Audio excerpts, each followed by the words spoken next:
susina lenga luenga uamae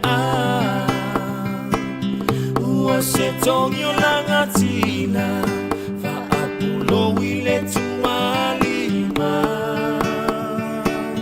lengongo ole tuasivi ua lele mawalunga ilunga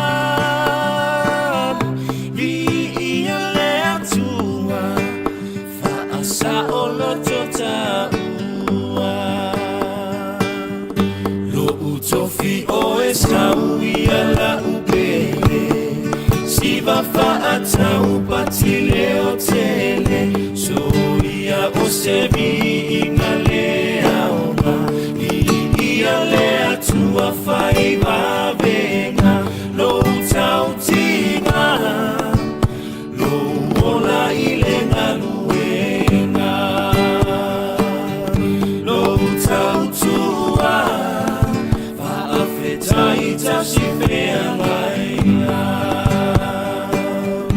lo utofi o esauia la upele siva faata upatile o tele soia o sevi ingale aoma ia lea tua faiva venga lo utautinga lo ola ilenga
ma tagofie ia o le nato brothers ia bale nato pese le na fai mai ua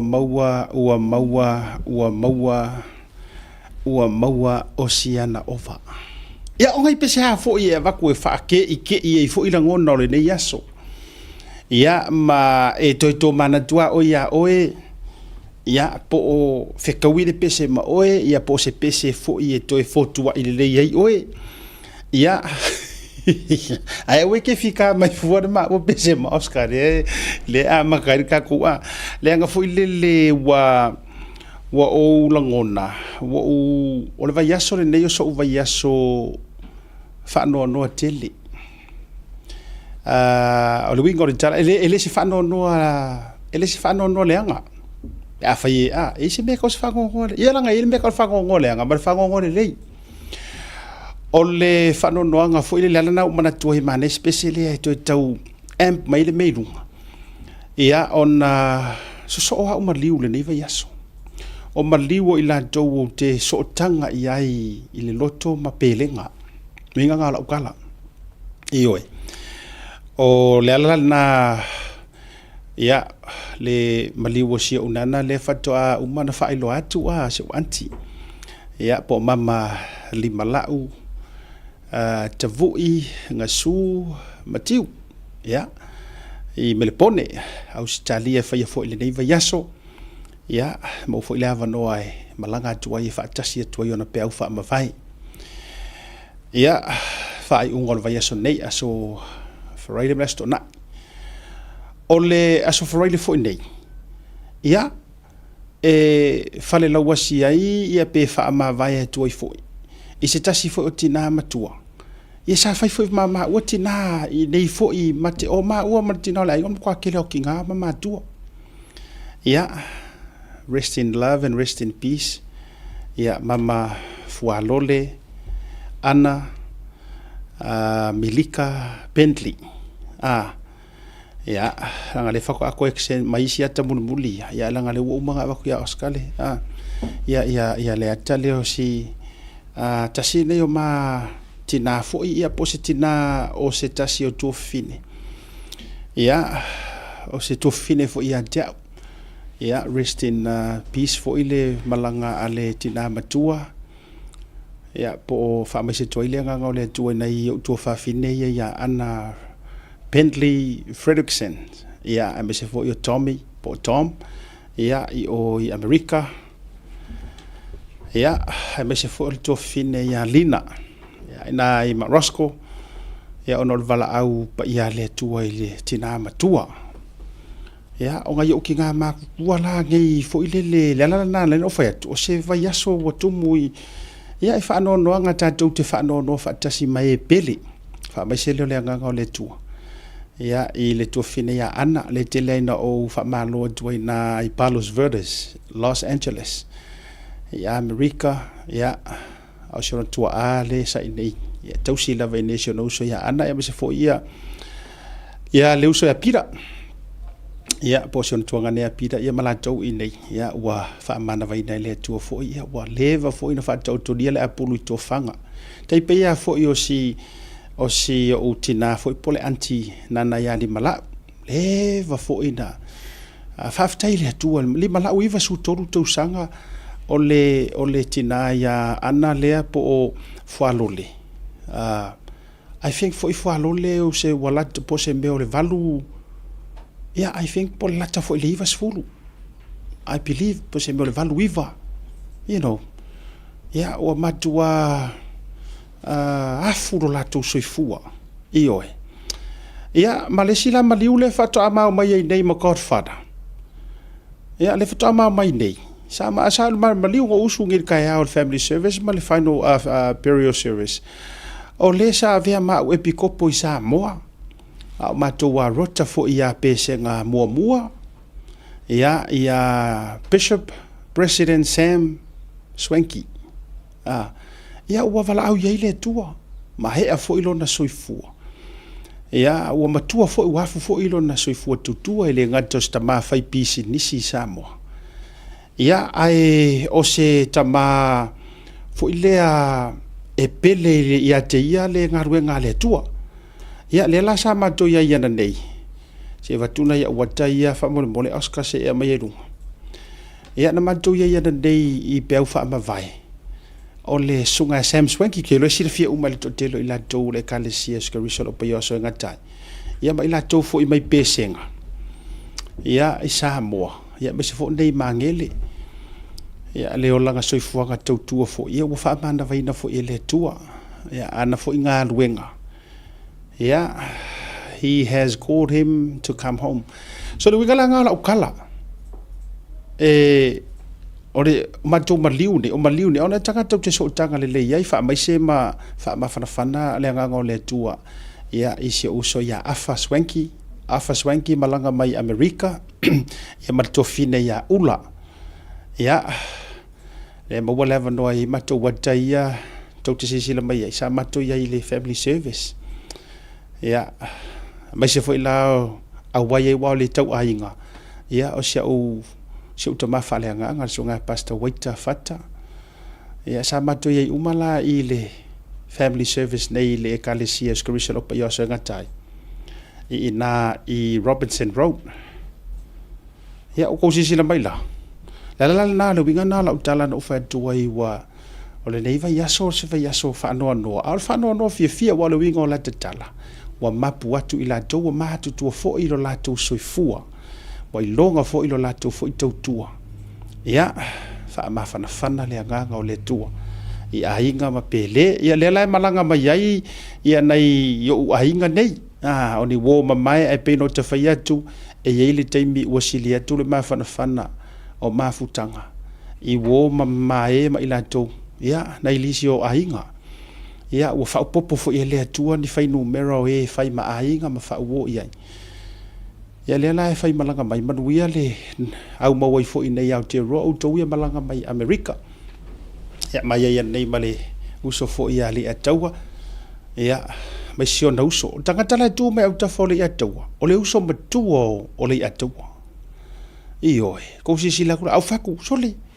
E ke makua ai pi ke la ikiki pi woku ia inga mamauri. Ia si umalaka ko karangoa ni story nga.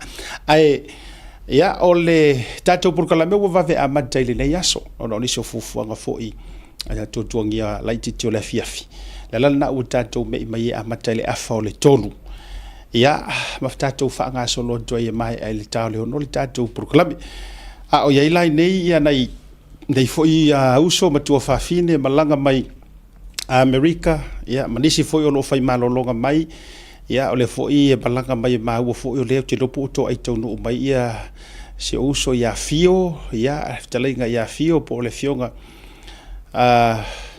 gatoloai malaga mai ma le faletua mai Utah foʻi ke le lau Amerika lea e le ua afea mai nei a le o malaga mai ona o faalavelave i o nisi o fuafuaga ia faatalofa atu ai welcome to Aotearoa lana na laina utagoloa faatu ia misa o ia Oscar ko pingi mai la singa kamanga le fo ile le kau fa se ko e ke wa makan poka me a wa fa sili mai tu no ukangi io ya ai man ya la le pese so ai kongi mai fo ngi kam o Oscar so le pese so de se fo le manga ia o por pese so ya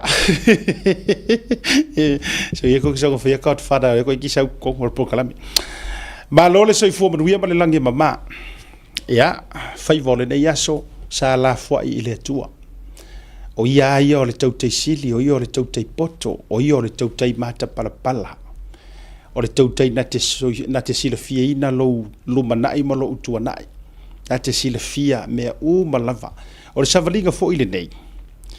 Ia ma whaasoa ma le uso ia Afa malanga mai America, Afa Swanky.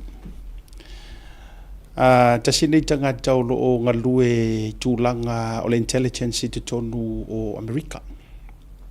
Ma whaasoala ia manuia lo ulo tofo mai lana tala.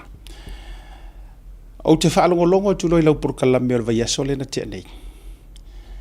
Ai o loa lau whaasoa i lau i le whaafetai lenga i whaafekai lea kua lenga e iaisi wale mawhai o nā la whai mai le tai au. Ioi, whaafetai a tātou ia o tātou toi wheala. Ai e wale mawhai o ngā la whai mai. Whamai lana tala moni ma wha maoni.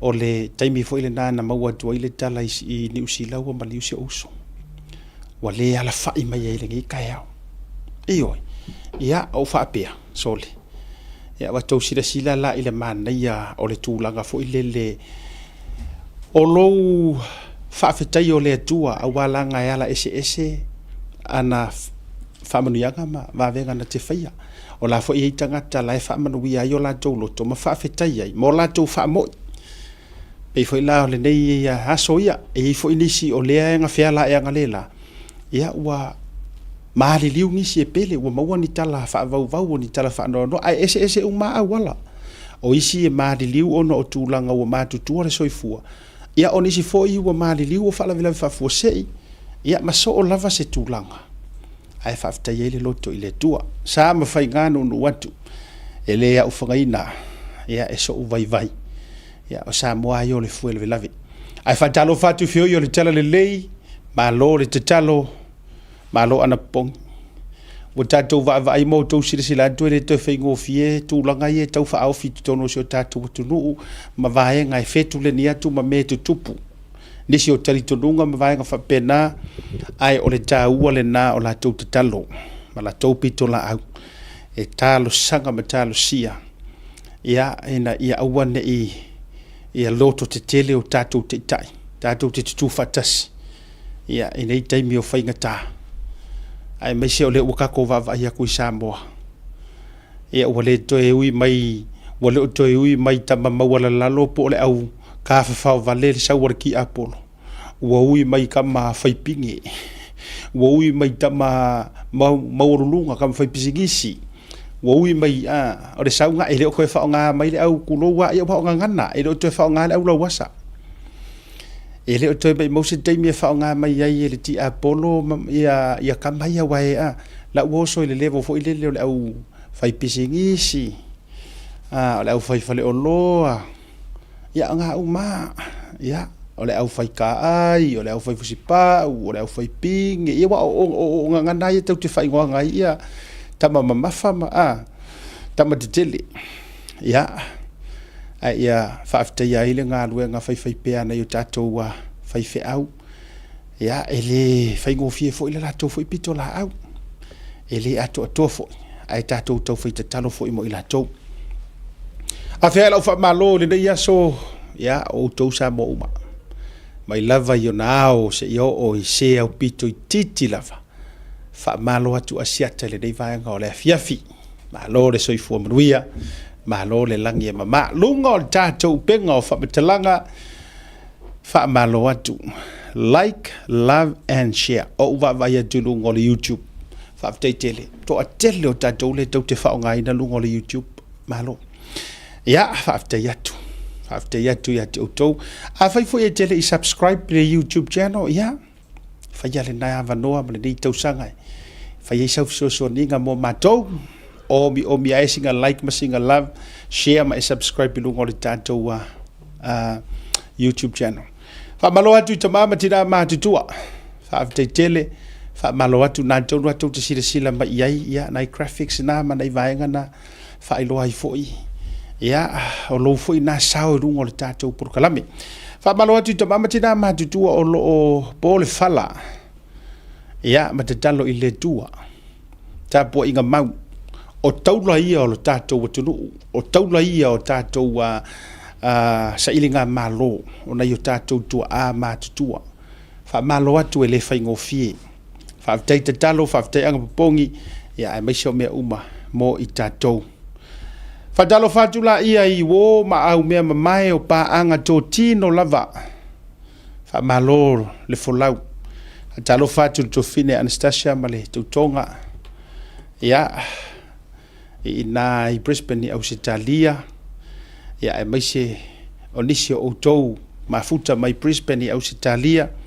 Fadalo fatula fo I tō fine a Pomate talo fai ma le tato au nanga. Ia ali tatou freight ia atau sangare nei ia te lo tau sangare nei o le amalia I lo Alex mai tatou freight fa salalau ia mate a usita I le lei ia e fia foi Alex e fai uma ma whaatau o tau talinga ila ngā pengi mama basketball. A talo whaatu fo e Altofina me se fo le ainga. Ia, nisi o tau le mafute lunga le programe sitia o tēnā matua le ia Vaitupu. Ka lo whai Vaitupu Utah. Ia, nei tina mātutua. Me se fo i vā, ioe, vā i moana purchase. Ia, ma alo lava le ono sai, do le tāpuai. Ia, wai dasi le si tale ni Altofina ia pau mate i nai sini o ana ato ia la langa whakore mahangai au akosole. O iu te iloa ai. O le, eile upu fo i lele, one man's trash is the other man's treasure. E leo ke whak, au wainga i mei e whao ngār ka kare ia ngā ako ia. So le, hape o kama fwe pe waka kia i ngisi ia. So le ae la langa ia ka kare ia ato. Ole mahangai ia, ako kama ikai. Ia, malo. A talo whātu ia whisalai, suia maltausi. Ia, te lopo lei sa mopo o toi Australia sini, ia me se foi o whisalai rei mali, tau tonga ma uto uma. Malo le, ona sai malo le, whātua toa. Lunga o le tātou YouTube channel, o kare ko ke le soli. E lore me ruke vai aku wai sua fai e sauru o YouTube. O le kele i o le at fia pai alo fatele atu mo on tau umai nunga o le tātou YouTube channel. Ia, Facebook Live, whaafte tele, malo le ono sai. Ona le lale fono le pale mene, le ua pasia ia le tula fono foi le tau whaofi, ma le tau ngore tula fono, ai maisea ia le tūlanga foi le i tangata university, ma tangata whai business, le kilia inga ora kako ingoa mai le lisi uriuri.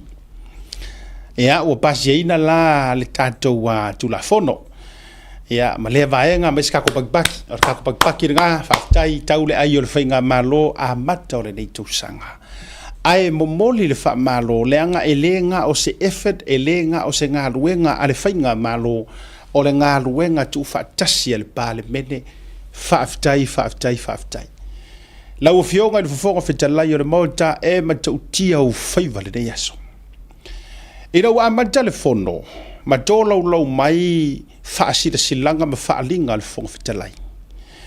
Ma tala malai mai se tō wha le fonga whitalai i sana wha sea.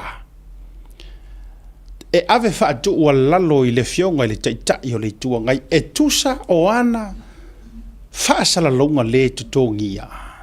Ia tato waluia o le upu tu sao. Wha sala launga tau wha leanga. E tau maa wa lalo i nai, ma tau maa sania i nai. Wha leanga i nai. Le tamali anga i le ngata o le fionga le fongafitalai. A o mamalu o le no foa o le fongafitalai po le no foa o Samoa. A fua nei wha le mawhauwhau. E le vahenga o oko inga mainga. E ese ai fo i le wha ko whala inga. O i la tātou te loa i Samoa. Saoa. E kukusa maku mauma malu o ngofoa. Ai e iai le whaako whala inga e ese ai ka ngaka e sau whawhai ngofoa. If that makes sense. O le ngofoa ia o le atunu ua tā mau o ieitu la fono tū mau e te tau ona tau sisia. Ai o le ka ngaka lea e se ei le ngofoa o le ka ngaka kongu anga that makes the difference. Ale winga o le tala asiata le tau whai atu. Ma nai ai o le forasanga a mata nai a whaapea ai. Oa, meaning o ia le whongawhikalai. O ke le fia kali aku i lunga o ngi social media e kusa o au whaasea mau, e kusa o au whaaleanga mau kua inga. Leanga e mau a le tō wha le no foa ma le whongawhitalai o ko kongu ai i le mamalu rongo foa e ka kauha ukari a kuai. O ka se maanga ia. Ia e le whape o ta whai atu o tau whaatusa ni a ai o le winga o le whaamatalanga le o te avatua. Ia si kako whonwhekalai ngā mai atu nei. ia o le tele ai na faasau I pepa ma faalau tele mai sana tali fo ilele o ku ko mo me meru ki kau fa yaku le anga o le ano liu le na le faato fala inga le anga sau ngoa a maka I le speaker nga le la po o le a fionga le fo vitalai fa mai ai le o faasa nga mea o le kali fa fo ele o faasa le na mata yala na forsanga fa mai e ia vangoa e mafaila ngai kakaunga kali mafa mangingo au kua inga mau kau faleanga. However, I, meaning him, wa o fili lava o ke le ka inga fai a ma kau fua inga mea e koe kali a kua I rungo se social media I au social media. O te faatali lava se ia usau o ke kali a kuleanga o I. E iai ma malu o ngofoa lea o ke ngofoai.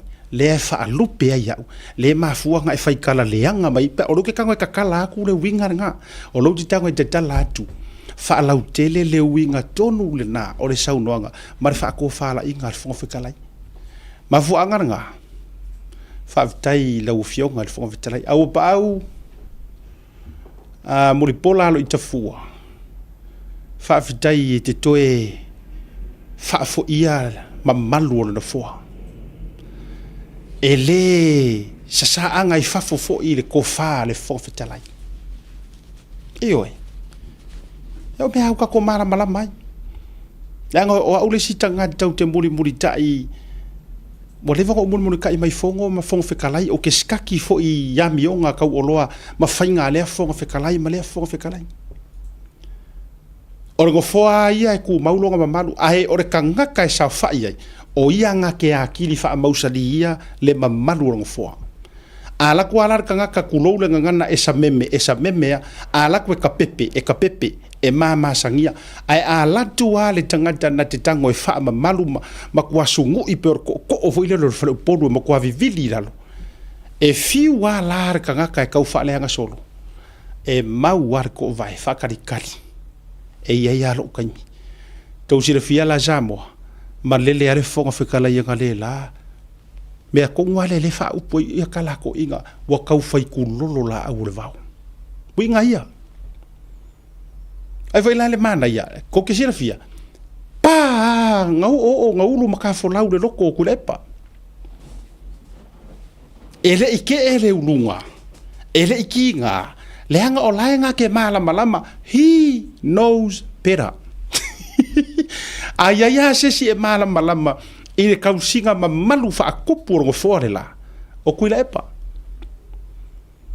nga ke malama ao me nga ye fia nga kau ai ma fa per ngo fo e or ngo fo o se e yersu nga ya pali dio sorry pali ya li o te umaspa ama kwa kau ai fa nga le nga tester ka malo pe malama ko nguri o po ai lava e laku e malama kongu ile mamalu pa ia male puler ngo folea me foi langa kongkong ia nga pe fa pe ngar kai mi fo o pale mai sunga ya padi ia or kele ala kele nga su mai pali kali fo ile kusi e mai lunga pi kali mai fa fo ia or fa to fala inga lava lena ai le se ele o solia pali se kula fongo ale mangingo a fa ko fala inga ngale la au pa e ile fofonga fekalai lava le pule e nga ke kali ai po fea ai ore ko far kangaka e lo ai ese senga au pa au laia e le mai mau fua se kai mi ma se savili e sa wai fua e kali lunga e faisanga live fai fua singa nga kuskusinga kau au mai fua i lunga sema se taimi sema se taimi sama se mango vai fili se kaimi lele ala le anko sila umasa mo pa mai ala male le ngal fonga fekala ma fa silanga pe or par mali kau fai kulolo uma oi ifo uma ko kongor mauka ai sa fa autile tofa yalenga ai la ile mana ya sawa fa alingar fonga fekalai ka uma iai fa ari uma iai ai fa sifo ilonga fa mangalo iai le anga or ko inga o makua ai wale makua nga oso mai au le kia ngā piu whapea ka ko ua ko mai ngā ai koe kakia ku mare koe kongia ku roa maraka masau hui le ai zaunga. E le koe whaia masau maka bungi sa ku. Sodi. Ole wakua au lara ko inga. Nga uma foi lele. Nga uma foi lele lau whapea ka ko ua. Ka okore lele mea. Le aka akar ka malo malanga maka. Le aka voi lele manga fika whapea. Okay. Le ua maua ule si mea le ai whai lau palo lea. Le ai whai lau palo lea e. Le ai la whai pea lau maka. Wa ki il ka malo nga koe ka konu mai au mea fong whikarai kua. Kongia ku ruma ole arkia nga e ua ku ruma mare lima kongia ku ruma mare lima le vai ficar gaka wa ke ila fa pe ya wa kai nga mali wa molo au fora ka malo ole master ka malo ole master mo por kiki fai ko fiki la fa pe ya wa folau ilangi mare me fa pe o ya okay seki ya le fu uma o kengi ha ungi ka yao ya ala ko fa mangalo ya ka ko ave yuka ya le la fa pera uma ka pongi sa ke mo ya mo kilo solo mo maka ia solo le maka le ko maka le ka mi ngala ko ko wa ki il ka maro ngang ko ka lua ma me fo fa kara I ku ko yo so mo ris fa linga fa mea o mai tawina fo I a fa ia por ka lame ma fa silanga manino ala usirsila ele fai sa mata ele ai sa mata ya ai wa mai tu so lava fio mai palmeni ya foringa mai mo fai lo o koe mga kuai kai mio o koe mga kuai kai mio o wharongorongo tu AP ya so ye I pe a fela fola foa I ngai kupola e fi kulo wal kui hakua kai mio kupola ka mano mo ko filau e ki ar sanga ya sei umakau kipia sei umakau wa sekseki oskale ya mauhangi ngai kai mi ngai ko fa e mo ko is kai mo prokalami are we go ta o mga kuar kai mi ngai ka fa ro longo le do fasima awala o me ale fa yor ki ore do le ki o do fasima asia ko I e ka ke ele o loa o mai ka ko we ngi Facebook e live ngi me ka ke o loa o mo fa ngi maka ko inga ku e ka ke loa I fetawinga ko inga e fa lore maka ku pua kusanga ka ngwa ka koiro ole makala e fai o kala e fi kulo wa ai fo ya to filau eti ar sanga e fa ma ya ra fo ka fo kala ya me vele le fa ko ala fe de maka e pe yar suila la lele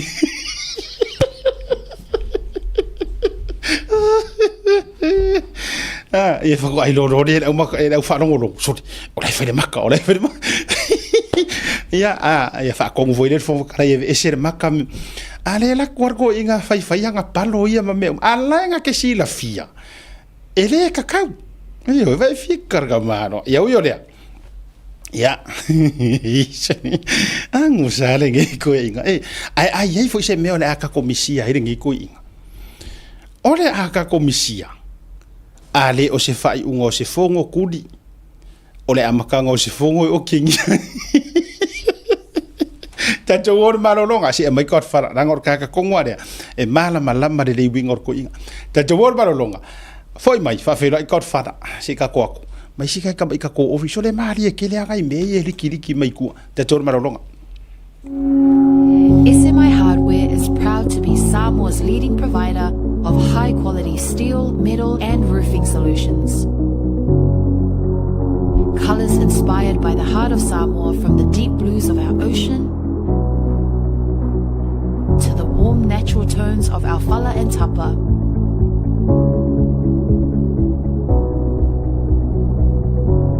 To the vibrant greens of our island plants. With over 12 colors to choose from, you can find the perfect look to complement your home, business, or community project. Built to handle the sun, salt, and storms with strength you can rely on for years. For durability and for style, SMI Hardware is your #1 choice. Affordable Funeral Services. Le whale maliu a tama whanau sa moa I tu tono au ki lani ni usila nei mo oe malou ainga. I oe, Affordable Funeral Services, le tali mo taimi o ti ngā o le maliu ma le oti. A whai e whaafiso o tai mai le numera o lua tasi, valu o noiva, valu tasi o.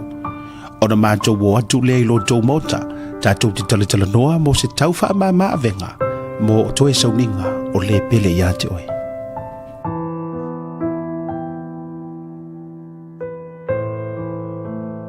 Whaafisa o tai nei loa matangi a mosa, I le numera o lua tasi, valu o noiva, valu tasi o, po o le Facebook page, Affordable Funeral Services. O le no whanga mua mo pusa maliu teu wina I mamanu wha Pasifika. Whapea so o seata, po o designs, e atangi ai lo lato suifua mātanga o fie, ma le au le lei. Whaafisa o tai loa le o lua tasi, valu o noiva, valu tasi o. Affordable Funeral Services.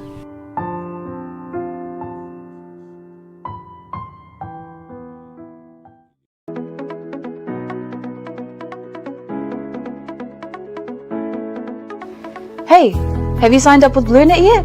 No? Well, let's fix that. Head over to www.bluenet.co.nz and hit Join Us today. All you need to do is fill in your name, date of birth, phone number, and a few other details. This helps us get you set up faster. We'll also need a photo of your ONT serial number and your modem. Not sure what an ONT is? Don't worry, this is what it looks like, and every house with internet has one. And make sure you have a valid ID and a utility bill or government letter to confirm your address. When you join BlueNet, you're not just getting fast, stable internet. You're also supporting shows like Tautaiae, Breaking Waves, and Sports Salanoa. Your BlueNet subscription helps us bring you more content. If you sign up this month, you get $10 off your first 3 months. If you have any questions, call 0800 258 638. Join BlueNet today.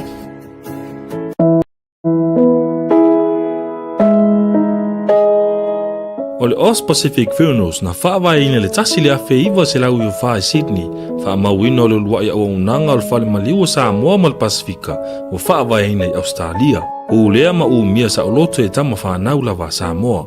Ua silia ma le tolu sultau sanga o lana tautua whaamama avenga mo tātou tangata. Ua tele leanga waa il whaafoina o le o unanga, ma ua matua fo ile iloa le tautua.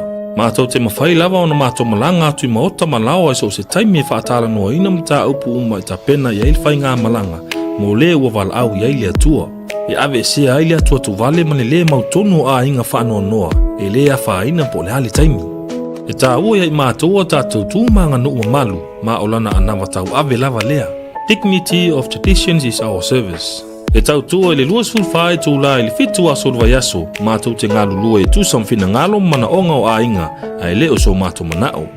Mo le fia malama atili ona sila mwhai tau malama le ili mātou tu lau whamtalanga le website www.ozpacificfunerals.com.au po le telefongi le totongia, tasi tolu se lau, valu ono, fitu o, le national, o lua fitu lua, fitu wha valu tolu. O le mātou telefoni fia viai, o whaari mo o, tolu tasi wha, iwa lua. Ma fesili mo tama itai pule, na omi ma sina mua. Mana tua na ile tautua le Oz Pacific Funerals Australia, lo whale maliwe le mo moe, ai tautua ina o ile alofa malfa ma avenga.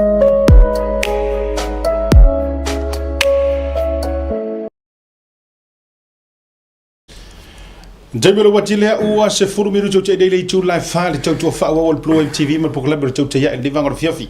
Vivi file wa tolo atoa ya lo ma ava ma se dia ilta tau te ya ia fiafi tasi so ngali atoa Godfather.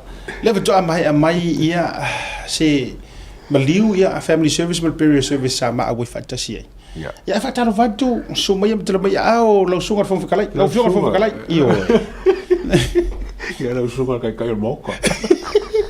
Ma non passa sa un nei. Ia oi. Kusela un fofkale. Ia. Oe kai on malo. Ma kan malo ele ko kai on moka. No, au kai on moka. Kuso oi har puler moka. Mar kai on moka. Fofkale kai on moka. Mar puler moka. Mar pule au moka. Nga. Pule. Oe kai on malo. Kai on malo. ao ale kuangai kai ole kuangai kai ole kuangai fa mangingo mea ma le kako se kai solo me kai ole moka puro moka ya la sunga kai ole malo ya fa malo foi ya ngai ole kai ole moka ya Samoa ya fa kalfaku malo le se foi tau mai wa umana umolia fa mai senga ile tu or malo sunga le kopo ya por prestene foi ya brother Swanky Sam Swanky ya sama awai ya uma fa mai senga foi avatu pele ma mai ala le fa nau to va ile ya laino anga kala vai mai ya laino ya so io au tervo io le ki ya laino le mato au tervo das le sunga ya laino ala pai la ke kamalo sai no le sunga ya laino o le vanga pai la ke Samoa Airways wow io Samoa ia pesa kurio ngai kula fo ngai lungo ia ia nga akoro ngai kula ia sauro alu paila ke o Qantas ia ole la ia ka ko paila ke Samoa pe uma fa ka ko kere ka ko paila ke Samoa ngal paunga kere ka ko paila ke Samoa ia mosonga ko fingo Sam ia ka ia ula ma to fila ia ula ma ole te la le no fa ile tu wala ngole na tango introduce a usio uso le yo au tafa usio mumu ia e se fo isi o se o stoina lai tu sta mai tu yo ke o fa ko inga ia ko inga so le ngo fo isi o to songa yo sa tu paitea yo ta ma fe lo fo le sa ma fe lo mo ai o le la fa kula ukala e ke introducing a mai lo uso o fa ya tu so le ora ke vai ko ri ke makua ri ro usori esa o makua ya o ila le so fosio uso le o lin lo ngo balau ya so fa ya sitene mo ko lo fanga sole sitene lo makai mo ko lo fanga ya fungi fonga vai lele okay ya le na ma na yo ta fe lo ai fu ya fa malo atuma ya ula le maafa le tatu vi fa le telefone mo le na ya na ya fa foka ka u mai sa fa la fa le lo le na ka mo America vi fa tu na vili mai lo te malo ya me se fosse to fine ya ula o sola le me to fine le Sam Swanky ya ula malaga mai o ula la io go LA tamo afa malaga mai Utah ya filo fi ya ba to foi la ona ole anko le o Sam Swanky ole anko se o fi au ya pasta fata wita ya o so na tina le o ato la o so fi au o sama filo yo sa wai ya na la fafta yo mo na ya va do filo ya ai fafta fo ile tu ya o lo amia ya na inisi fo ya wa o le so for ile fo nei fa la wasi ai ya le tu atina stenio ana le Fredrickson oi ya maliu nei yo ke foi le la yo le la fai o masu yo ta por kalami o to ma naima to te ya langa o le te alua o i Australia ile yo maliu sio ke ka ko maliu yo ya power so ifuanga a tonu manuia le fatali mai le fa ile onga tonu ma fa ngor langa wa makai wa maka vo ye maliu ya elo no ngongi rangi me fa kan un pouco se fai ponga po rangi me fa ponga am sempre foi ponga mo foi ponga so sanga ora ko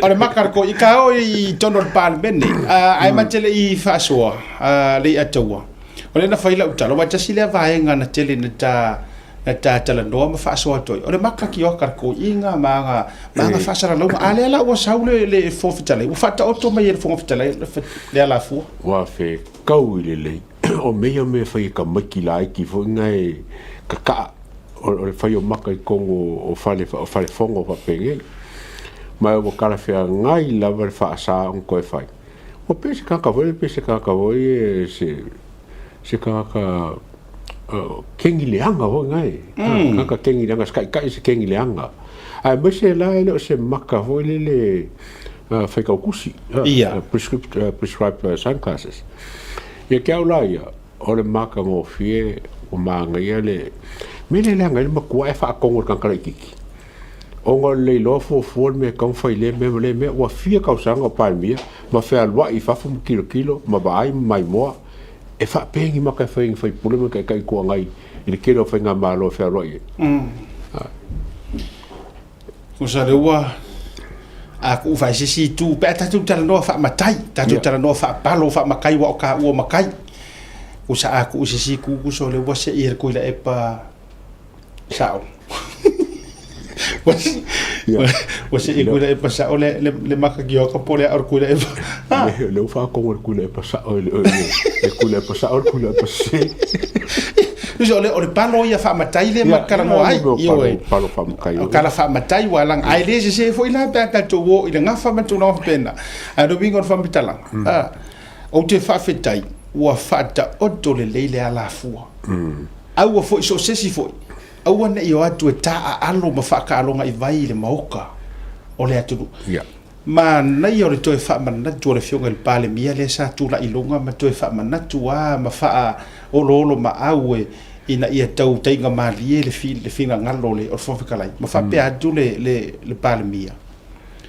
o le ngo foranga e ka kaunga hava ma fa alo uma ia lenga o ngo fo le au ma malu ole malo sa lea ua amai uma o nga maro si anga o faia ma le pule e se e fon whakarai lono winga pe ato e wha matala ina li atua o se wha ale ma fau ko kongo ngo fuala o lea I kui fo inga I le saufa inga le ao le malo ma vai lai e fiorole al malo o kaunga o se le fon whakarai e wha bongo fo mo le malo ke ala ye le ke fa ngora ba ngor ko inga no wole ba ngai ko ngor parmen o me nge ka onga ye longa ko lang ko fa inga e wongi fa ko inga ye ska kala kiki mas ka fa ka ro ko ngor parmen ya le wo ko ya fa pour le fo o wa ko fa ko ma fa singo ye ma ka me ko fa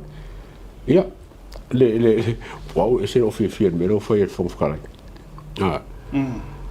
Aua le kali a whaia kua whainga kula e pera me social media. Aua le kali ai. Le nā. Kali konga palmengi. Le nā. I like that. Ma ngai fo il fast umalawa. Aua ko ke kali menga whakari ma ma shaka ma kali. Ai, kai mira ma whaia konga palmengi. Kali loi konga palmengi.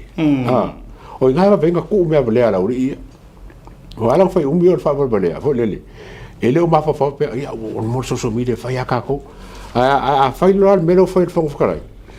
O le kali kongo palmengi o kali mai lungo le social media pola o kali mai fo social media ko se kali kongo palmengi o vai la kali fo fari man me fo fari wa file mu pa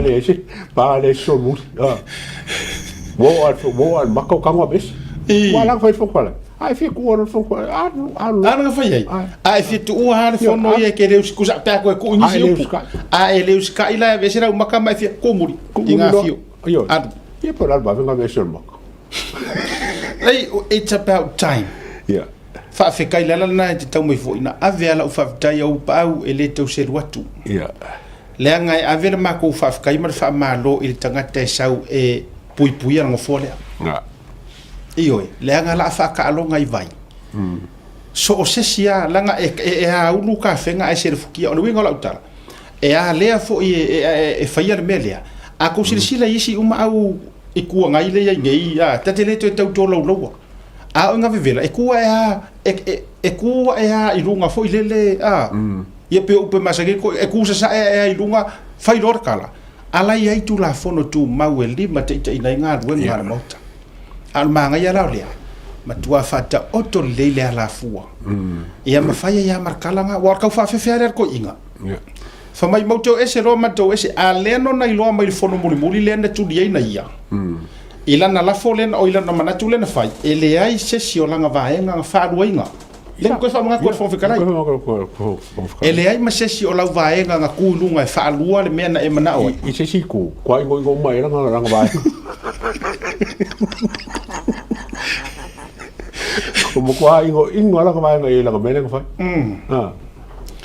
ele se ka makua e ili sta ka tala no fofu e totonu matua le fia to le fia ia I meia e o te talitonu fo i o le stangata lai sau fai pea no fatu ia na mulo ulu le sami leota ia le ataua tasi le tangata e sau fai fua tu lou le ngana matua le fia ia i langa vai nga fa fa langa ma fua mat keisi le aru kamingi ale fia le o mango e lunga le anu fa langa interview le lo ku le pa na le ai te fa fetai o le a tato va ai ni tangata e totoa mai kuku mai ilunga lango le malo makuku e ke e aku I fainga that's abuse le fai kuku la vai ala to anyways o malaia ato no se time proclame ma to foi mai ai se ma to afia e fa fetai ia sia ma to fai pule pe ia tala no la sora nafi ia mo to poa heni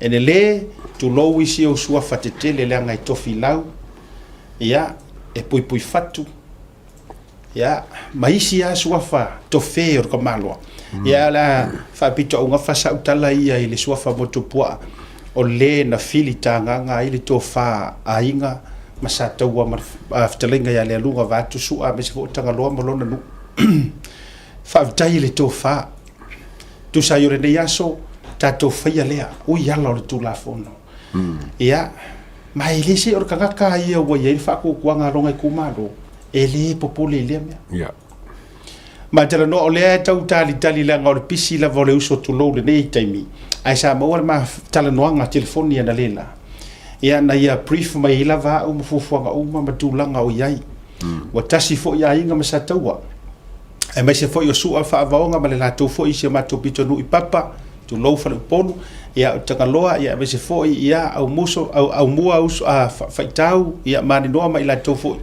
ia me se roa pitu fanua ma le foi tu fanga sa ia me se foi ngo ma vai ngo ma fa sa to o tasi le to fa ele ai se si e nganga la ko ko ma ko suilia ia o mati le o te tau wa vala tuai o mati le pe ia tangia mai to e le pe wala tu watu ia fainga balota laiti ia nga la ko pe alma ko kamala e pe ke ro maro longa foi afifi au ia e fakasa le o malo le fia se fongo le lo ku pe ko sa o ma ko la I o mo ko guarantee ngal kawar me o le halu e fa tau no o process ko sa la lo malo ale malo le malo yo fo mai foi la ia le uso tu lo le to fa mo tu poa ia se tam ko yo fia fo ia la wa se o ma fu ka le se o fa nga wa ka lo pale mai ia wa nga o kiu ke fa malo ia ai le so wa se ko ave ka me ke fa ele a o nga ma spend le time ia ele to ma ma fo mati la to wia ia mo le to fa malo ia ma to fo fa mluia ia ele tato tu malo ia ele to la ia le ma o Sofia ele to fa sa taua ia fa a be se fo ia le launga le lunga e maru ile ai ngo ma venga ia mo tapa utosi tatu talia lupe o maunu ia wala so to fo mai isi o tatu sui ai fo mai ka maro o makua mo fai la ngor finga ngalo le ku malo era le fast ia le o fai al finga ngalo le se fai ngo ko e ke au ia o ke lupe ko mo ngi me pere para ngor si vai nga pe fa ma vai pe ngo I se inga mala ko paki ia ia le ele se fese le ua ia o le faftai fo eu te afia e faftai a tanga loa tu pou ma sua fa vai na uso ia lesa tamo mo ele fu or fast ne tato uso ne tato ia faftai va vai la ele e ka alo ka ma le uso mori faftai le tosi sila ya sol morning ka ngalo ku pou le ka fakaka pu si us ia tanga loa tu pou le si au ai sua fa vai le si au ai mo moli si o la uso ia la foi la ka o kolua ile le fong fa vai te fono ia tanga loa tu pou ia I fangsa ia ai me se foi la o le fai pule ia motopoa ia o te lo foi o su ia ele se tangata e ia foi nga ruenga le o le anga luema pale ia ile sunga ia su aluwi ko fa metalanga fa vitai ele ko ia ila se suyo se fast o ma o foi mo o na fa so le pule ma le to fa valasi o la fionga ya valasi ia po ro pit fanua ia o ave foi le fa manuia a valasi ta fito ave la fa manuia mo to poa ele to e alu valasi paroka vai Yo la para kala fai di si. Le sama. Pa mo ko mo sa mo o foi para ko malalo fo ko per malo. Le na o fa mama avenga fo ilea sa taua malona i tu malo. O le fa mama avenga fo ilea ile malo. Ka ko so soange se fe ia kupe ai ku lu ia ku lu ngor polo keki. Ole ko mo moli le yor ka ko sui. Mo moli le o. O tau fo ia fa fonga mai ai fa auso le HRPP pe fa auso ku le pa. Wa ia. E fo isu le HRPP le ko manga nga o fu ai e haru sesi. Ai ngar ko inga. Io malanga faila ukusi. Malanga sui kai kai. Pa wa yo ka ka le faila awe ka ta doula sa dawa ma fa fonga mai le tu ala lo fo ele si sa dawa. E le au ia le tofa na wa tasile. Fa fitinga o aleanga ele tofa sa ile se tatu tu malo. Tatu fa faingo fi ele o se paro ka kele le mea lea. O le pai elections. O le paro ka kele a le wa ye ko fa o ko ka dia nga. So pa wala le mele na fai. O le uia o ala sa o le tula fono. Ai ora ko kamale. Ora ko kam fanga wale. So o foi la ko mai bawangi si va ngai ko ka fa sa ko ma sofa ko ai ka yo le ko ngai ma HRPP. O ne to sofa ko forces. E fa le ngai fu ale no fu le fa atini pea le tau mo fai e moto poa. Mala ia on ka ko fa masingo mai le ia la ko ka us o isi ko so le ia ni ayo le fato atu la isi uso tu lole tofa ia nai vai ngale le nai tu inatu ia ona mai lo le fono ia na le la ia mata por fono le ia tau o ana nafi na sau no ai le fio ngale li pandemia mai tali ai se fesili na tu inatu inisi o malo le liki ai kua information sai fale le matenga ile sona nafi le anga ile ka nga kia e sao na mangu mai lunga e yai leo a o se upu o ya te auti lo foi o lo su ele ya se o ka ko ngai lo po hai ne bi ka ko ai pe taila o le a ua sau le tasi tamai tai tu stala. Ma ka o mai le lanolangi. O lona to o lua le si to atasi lea e daua le au singia. Lea ua fa malo lo le tu mau. Ona o tu ua ingam. Ma masalo mianga o le liki e information. Information fo ia le o ko so fa ia. Ala ua levanga o ia leo so fa inga le la my information le to why falling on my o manga e ka nga fo le fa mai o o ia la ba post le fa ia maka wale ya o le fa ia ngo sa se fa lo pandemia a lo mo ka o le o fa so lo ngal pandemia ma le fa pandemia e lua ia singia e lua ka singia le e lua ka singia nga ke fa ilo inga le ba ya so le ia por ba fa ngo for ba so ngi o le la ka ko fa kali ise fa la ulo al pandemia po le makanga lo ngalo lo alo sa ko ro fa ilo ma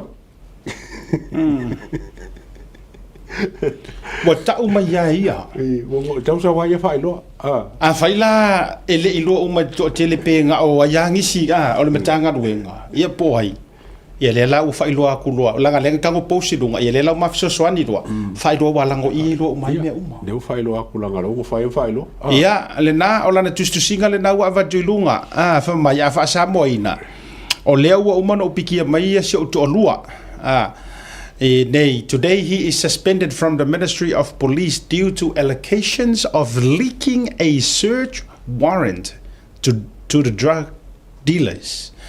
Ia a fa sa mo nei matua mai la to fo e mo miel fa liunga.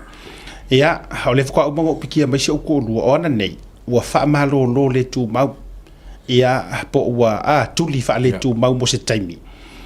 Ia se o to lu mai matanga ruenga le ona oni masalo mianga o ia na liki ai tua ia fa matalanga ole su enga pole os fa inga leo I fola fa saina he accept the suspension while investigations are now conducted by the professional standard units o le fo ona ia taliaina le fa unga waiai le fa malolo le tuma a o alo ai le vaenga o leo e whiangai ma meo tūlanga tau o loa. Po o le unity leo la tau te whiangai ma suenga o amionga tau o loa. Mo le la tau suenga. We can't say more, but we are right, and we are doing everything with a good heart. Ele mwhai o na mātou whaia se si tala tele atu. Ai tau ore me tasi o tau iloa o loo le lei maua. O loo o kei maua po all right. Ia, ai o loo whaia fo i mea umai le loto le lei. Ia, ma wha umai. Ia, ua misia na nai. Ia, lana au whai ngā luenga mai la tau na la tau ngā lulue mo le silia i le tolu suma le lua tau sanga o ngā lue i le matanga luenga o leo leo. O kuskusinga la le nā le tamaita i tustala. Le Radio Samoa. Maina vai. Ia le ua whaala wiloa whaala wa i te le lana lava page. E tusai o le wha malolo ina whaale tu mau o siona to lua pola fionga yana nai. Ia. E le ika ua e la auli pe le fionga le li pale mia. E le ita uina se ingoa o se tangata. O le mea ngā ia mangingo ma ia malamalama. E le ita uina fo i e afa masanga o le o loo avea ma komesina. I oe. I le taimi le nei. E le ita uina fo. Pe a ka ilo ye ke ua ese nga. Na pauale informations, yes. Waliki kua. Yes. E lua ni ali isingia. Yes. E leo leo. Yes. O le vaia songei por fai unga vaso ngei por vaso lea. Malanga lela ale fai unga vaso lea ngei vaso lea. O le na sau doa le fioga le liparmia. O le aia fa ai lo ai swafa langa ka kaunga ka ura ku. Ale ala uoso mai lo ma mai ngava ve ka uno kai minengi. What do you think what was the motive behind ile vaveoso mai o le kusikala ma ka u mai roi kanga ka kai minengi. Feel guilty. Mo ko venga fai mai ia parmia. Wa mauki ngoa. Wa mauki ngoa. O vai aso le e fai lo ai. O longo winga o se mea wa mauki ngoa fa menangkara. Nang sawanga. O mo fa ko winga e komsinga le do. E fa malolo le kuma, fa malolo se fesu suanga. O longo winga la. E ke le lava se i evidence. Ia po me fonge mauki ngoa ai. Le ko lua lea. E ke lele le mauki ngoa se mea fo le su inga wale inga suspend ia bai. Ia le fonge. Ia na nai. Ia na nai. E le whakawa ala le suspend inga ngai. Wai langa le se mea whapea. Ia. Pe male ko masarumia oi. Vai, o kakasingia. Kosu lo ka sanga fa ngalo. O le o fa malolo. O longo winga e ke le lava se ngi me fonge mauki ngoa. E afia ia afia langa sunga fo no malo. Ia o kau pakauria le foi ki ai lunga fa lo akaile ne ka foi le kupele sa pisa il mo le lo foi le ko foi le foi le. Ia. Le foi kawa afia ai. Le ka ko le lo apo fe o ia nga me. O le fo fe nge me a ko nga me nge e a makai ko o ka ko ba fo we ku. Se me fa drug dealers e. O me ko nga me nge e nga ka e tio drugs.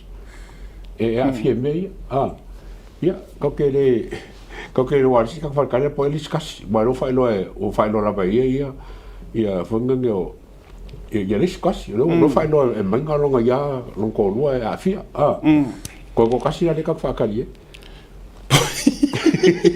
si kako se tato va ia to foila ia pesa foila se si sa we kalo si foi I post I foi se si nai do yes ka we ro pe yes and me too I'm picking up my husband too ai foi se si for ko e masar mi ko lo ia ko mai lo se ka ko karo ia ai io che mi fai lo ole o se fai ati wala to mai fa so ai au ta fa ne ole mta upula le atawa anta to o ile tino mai o mea e le fesilingia le iai o ngai le leipolea ma le li olea le li o le por fa la putonga o ni tangata e ono i masalo mia I meia ai se a kuloa ele o fatu I've got nothing against the fionga yana nai ai tato wo tuli matanga u le issue o le fasili who is nanai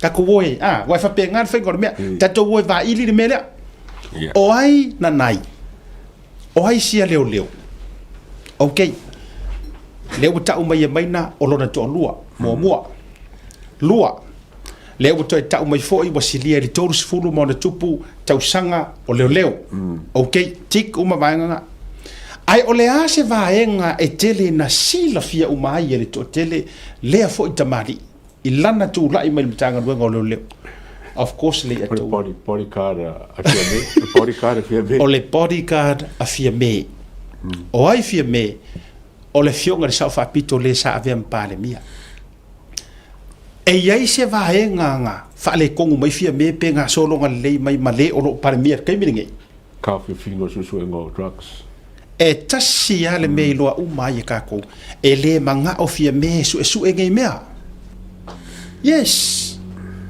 e le manga o fia me ka kia ia o le ala na le fia ia la audi o le ala na ia tong fa tuli la audi ma fast ma fai ma fi naunga ai na tele I manu maloina e le manga o fa mai langa kala and I quote o upungai e langa mea fua ia mea po le ame su e fua ia mea ko fa fonga samo mo ko fa fonga so o le winga la no fia mana o fa so e to tala ina ia manino sa mo po ile kangaka o le fisili la ngale leile sa valinga mai le valea o le tangata sa fai malima kamakau ia ngai ma le fionga le pale mio il terminate of course not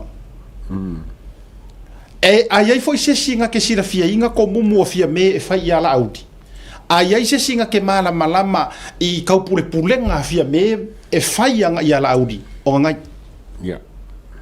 wa vai la ia kakala ngor ka kom ka up o kangaka lea o kalinga o mata o le ngutu o mea umalava ala fionga le safa piko ese mai I le faila o kusi al palemia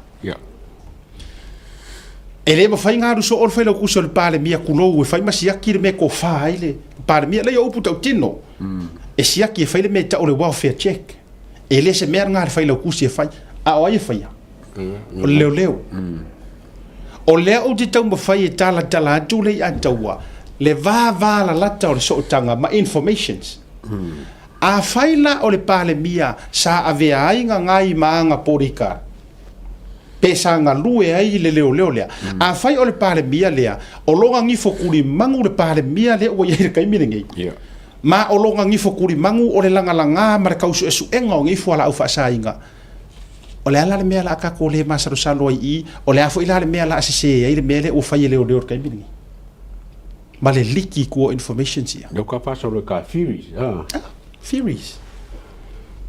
ia ka ke fa so ina ia tau fa malama ma tau fa pula ia le tu lango le meta upu ina ia o tau sir fia o fa ka ia nga make ia se si ia nanai onga orkero ke misa ro I fafo wa fo la masalongo fo le firi ara ka karngoi mo ko le fo nga la malo mo pare mi le siaki ako pa o fafo mo ko lena ele iso ka ngambia a foi le o le ka kana mo firi and I know for you to Godfather a tau whaafofonga isi information se tele na sau mariteine lea ia na news taimi fo I au tū lai mai le sape peo le sifi koe kako koe fo ia I le kaimi o anga whai ngā news e pei o le sifi e pei o le kenge fo I lele o ia tulou pei ia whai ngā runga mkanga runga alana pei o ia tonu le so upu mafua lea le bilo talk le sa tatu talatala noai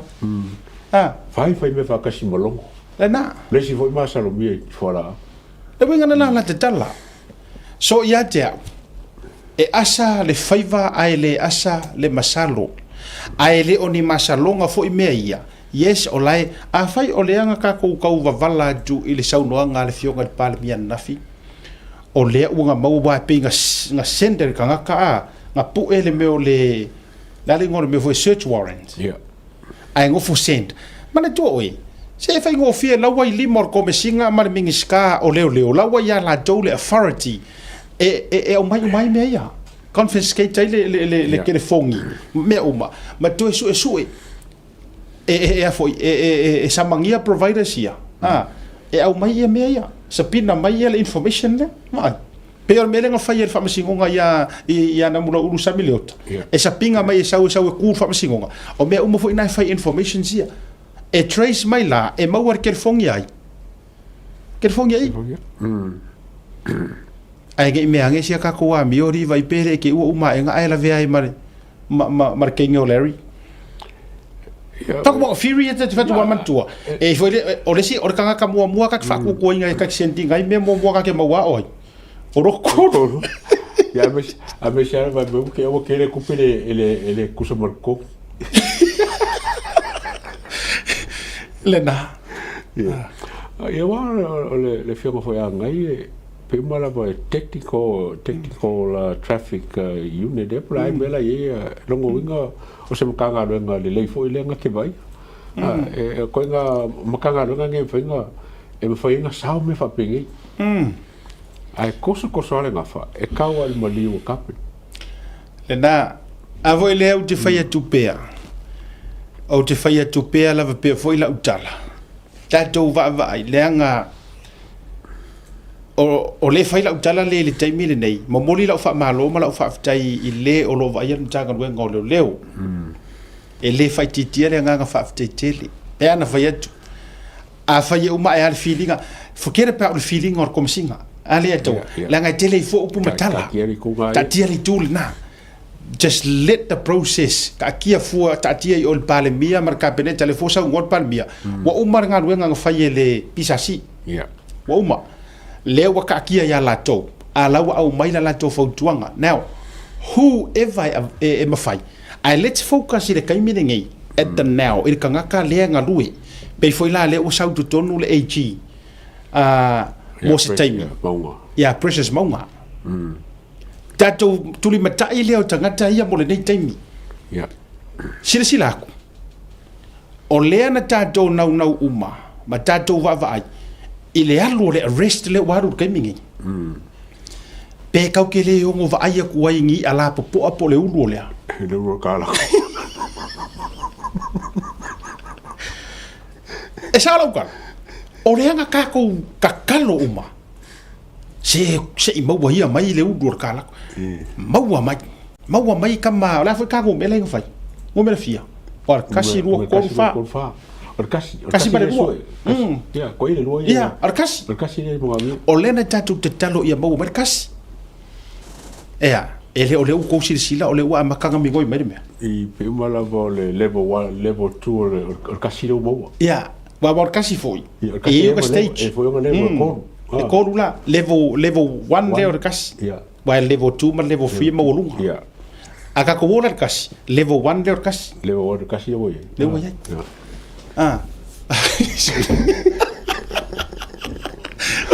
o le winga la le te fai atu mo moli le tatu fa malo ma tatu tutu e lango to te sira fia ka ko kakalo mo le saunga le mu o leo lo fai ma acting commissioner al temine tatu tatalo ia loto tele tatu tatalo ia loto tele ma pui o la ko wola e le fai go fia mele e le fai go fia Samoa o le kau ke o le sitemi pe fa ata la fonga a or ka ko o le la ka ko o skaili le Mexico Colombia Venezuela le ko feferoki a foi le make ala langa ko e paua ku sa ko e or skepunga le la ka ko le la tau ma fai al pale mia ma langa administration ma langa fai nga malo ia ka ofi ka ko ele ila akele melia or fata alonga vai le su e tu feoti tangata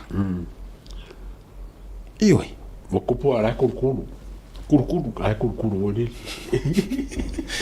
ele singa ki ele kurkuru ala kurkuru si o ko or tu langa na la tau te va ai tu i me o tu le mai talo fai do you really throw your 32 years of experience and il auto ile malo ona o nei mea ya kau ke kakalo a wala ngai le se kalo ngi ku le o lau te talo le atu talo sia ia ya ai tauru la ai so claim mo ke loar ma fau la ia ku a ko kuskusinga le fa pe mai innocence to lua ero fa me innocent fa me all right all right la wa kalia mai lo kalia le suspect na o kalia wa admit le sa or su Tele ia ila tau ai mai se a leo su ia o toi atu te tonu. So swani so suenga. E kokoru len ka o le fa mi e kokoru ia. E to tonu fa fitai. Ua matua te le ia. Mai ia si me ia boka fa longo e a me fo ngi sa vidi e se le fai kakala. O la ko la pole. Si or kama le or konga. Oh, ia. Toma. Kamunga pe malu si. Pe ful pasa. Ai ole te talo le na. Ia e lo to tele la o fionga il commissioner o lo tu la ile dei time por acting commissioner. Ia. Ia por commissioner fa le tu mau. Ia ai ba si fo ie o lo tu ia ia uso suenga. Ia o va ia ku fo ia ngai. Ia e fo isi liki ngai liki solo mai. E pena te vai atu. O tau sila sa mo. Even ko kongu mangkor makanga ruenga le na tato lo mai pa inga le nga ku ia kwal tau tai ai. Ele malungi mea. A ofisa kongu ala se e yer par mia. Sa ole ia. Ele malu e liki kua o ko sila ko. Nga makua ko nga wa lofa o mai le faki anga mar kuringa or sa mo observa. Ale mele ko ke va ia ku ai. Nga ole a kidi liki mai kua o fisidi. O ai le liki ai kua. Ma nga ia fisidi ska mo ngana sa vea. Mori ala fa malo le uso le entertainment TV le sa fisili. Mana ia la ngol fisili le ngana sa vea le ngadi ai mai ia na inisi va nga u tato o to sirfia. Ia mo tato ilo. O fisili. O ai la le liki mai. O le ska nga ka ke le tu lo wa de te wa o te le te tonu ina mama tua o le io e ina la vale ali foi e ngalu le tono lo visual par mia ko nga kilia isi o le ska karen sa fa i mai le next in line ya o le ai fa le wa ma ua la ngona ai pule ar fa to fa la inga le fio nga le par mia po ai la tu te filina ai ya te ulaia e matua io ina le ngai tasi le tau fa le nga le fa nga malo mana tustusi o kero ai waru ko kape mai lalo ai o te pole o la screenshot o mama il to tele e kofi lo fa nga kulo ya le la to sen o mama tanga tau ia screenshot o tala wana na filifilia o ele le ko nya kuirunga le ngai peina ma fa yatu it is so unfair o lo ngukuleanga ma e ke e fa nga malo ai uma enga e ke fia maka mua wa elifo e ngofo mai se e mako kongi o ko konginga you do not deserve it esa o tala le fetu ele fegowi ele fetawi e madua le fetawi lava ma ele te tau fo ina tatou fa ia tu inga me fa pe pingala na la tatala tu sala pete mo mai le tu langa na pe ke fili e oi ele tau fia i le tūlanga le anga mau wha le lenga na whai le pāle mia mana maa loa le fast ma e lau le vāle wai kasi rea kanga wha peang kuskusing le lau alifo nei sao wha ia e pe or sao wha ia le tamai se lau paseni ioi ia le nau whai atu le tala tātou waia le level media ia tau fo ke roa le si ale le liki ai mei kua ioi la kau le liki ngai ia la ka ofi ngai langa liki ai la ave wha liki e isi langa le wanga ngau e fia palele ai tau faile me sao fa ma vai a waru ese lo fo ila veia fa ma vai to mo o ma er watu mo ia mi fo nisi tangata sala to ioe malango fainga malo o e nga amor kolusio le fa mai inga ia maua malo o kanga ka konga ka ngai fo il fo ngiu la palapa ia o so fuanga sa o nga ka ngai ai le o lo fia kama mama fa fia kama me foi ngale nga va koela o fa kuanga i se uso le ua filifili le ua CEO le ofisa o fui mu tu no wa e le na va tu sa o ya le nga ele mali ele le i ro matou tinga inga e kau fa sufi le akungu inga ia karikongu e fa ku la i fainga malo ai ko woka la i kala le anga mo ko kau ke i pale mia mala laule va le or ma ko fainga malo fast alela o ko me ia ko se e ko finga ia ko fa ka kala ka vale ka ngaruenga o pe fo ile sa ako ko and o pe e deserve o lo sa fa inga la ia ile ska ka poko e siri aku fo e ka kaunga va ko ngofo inga ngofo nga ki sa fa mo o tulanga na tonta tu yai ioi le ia se me o ifo ta ngaruenga o leo uma ia sa fa maongi ma ko silent on ko fe kuli o ko ali eto ya ola se fo tuanga le mo lanto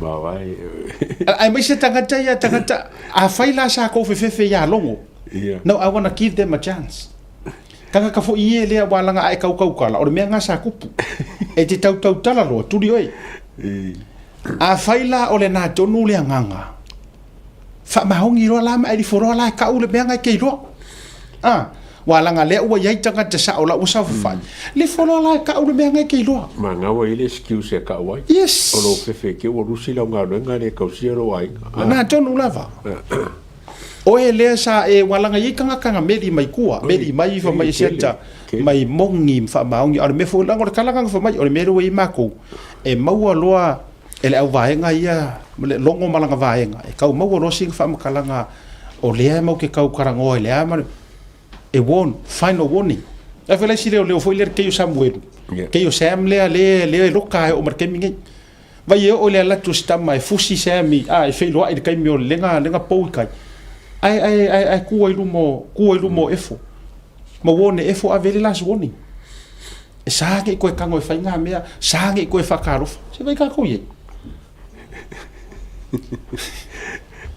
fautuanga la le avatu o le fautuanga mo o tou malu le malo le e na tou fa pea e sa puli o ko sa le mafainga ko kakala otherwise e warn pe tuli pe final warning po le suspend o tou this is your time now o ko kai me ngai fai fa le i ror ka ko ngaruenga fai ala o le ame tonu awa o le fili o le kama o le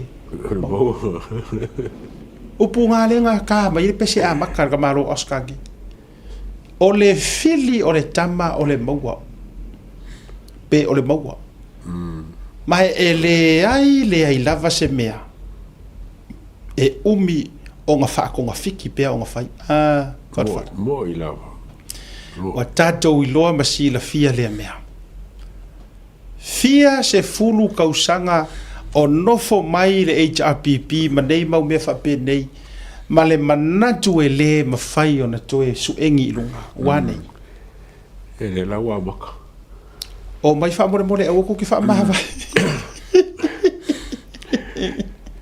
iyo le laua amata nei da to fa mahava e vai la tatou ia ya fa mahava le chief auditor la to ya alo ko ya o sani no akule pa ya sani no akule pa ya sunga ya fele ya ai fa penga fo le ombudsman o mo ho ombudsman la ko whatever o ombudsman what don't know if to fik mo ye wo ye ngi tele ava no tele ye ya yo ya tau te fa vitai enga lue mai lava le tua ilona tai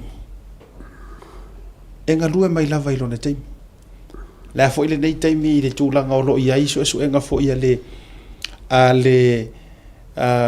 komisina o leo nei tai mi o ka kounga ya ta ko walu le ala va alenga o le ka kalo aku le fa mole o tosi ngia fe soangi ka ko su enga bo ia fe soangi ia su engi lunga ngai mea fato ai loa le leanga to te lo to ele o le leanga tele ele o le worst le to te vai kusa o le iai o lawa ka oko le worship o ai toi titia mangu ai lunga a o le worship o le mea lea toi titia maua mai tulou tino maliu lea mea maua mai tino maliu feo ki mai ka mai ki fea feo ki mai ke nge ki fea o le worship na e o iai le mata upu le nei pe a le vave o na tātou tutu whaatasi a mata mai ia tātou umalava i Samoa mai se mtanga ruenga o leo leo o le whaangoangoanga ngā kou aku kou ke kau ko e pui pui le aku ai va ai mea ia kou ke aku whai ai mea i tau te atu whai ara na whina o mō mai eri whamatalanga e iai whangau o whaiwhi au ia wā awhia ia vai le mea ua o ia ua o ko kongo le loko ha whaale nganga le li o lea le whaale nganga wa sao ia ile isa. The question is how many whaiwhi hours are doing it? Ka si au i mangu mo se ngos whaiwhi au. Ore ka kalo renga ka fiolai. Ore ka kalo o lea wa o maua wha maunianga langa no vai o whaise postas tangata te re lopo ai wha mai e iai whaiwhi au ia se i kako kilo la aena o whaia le sa ilinga ma o mauti noa mai iai ana nafi o whanau o whaiwhi au la uha kaofia ia ele mwhailana o whaia tuilunga se mea ele i au maia se na sona confirmations ai ore ka kalo a o iai ni whaiwhi au kuloua o whaia o ke ofo i lo le fefe e foi panga o foi pule e ka o pe o foi pule ku sape pe kua e ka o foi pule la nga boleva nga ime la ele se o fa ga ula foi pule ma tu o fa na o foi pule fa na o foi pisingisi o kamalanga o kamanga le ke le mele a le winga le o tu fa ya tuai e pe li aro ka kingo ai sau le ngai kala ua la vevea mai ai ma fai fe au ma fa nga o fai fe ko fa pe woi ko fiolai ia ai a fa ya la nga i fai fe au e ingu pia antola nga ese kalesia ia la fai fe au e ula inu pia tangu fia le ava marosi ia no ngo winga e so o ko ya la ma meia to le fai fe au o longa fu so le fele le so io ia ele fa pe ta te fa ya tu le a e pule sta fune le la o lo na sa o le wingo le tala io lau filinga sa o loto ale ai sa le fa ya kuai ale ai sa io e fai ngo fie anga ki fai ko nga fai fe au fu ie le ka wa or peleki e fiuro ko peleki ai vai ko ai lo le se me o e matautia le tūlanga ia wa ia tatu malolonga tale July 5 tatu malolonga a foi mai te fa o fa so ne vanga fiafi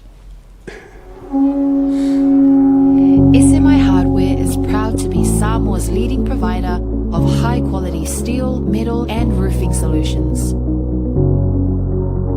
Colors inspired by the heart of Samoa from the deep blues of our ocean to the warm natural tones of our whala and tapa.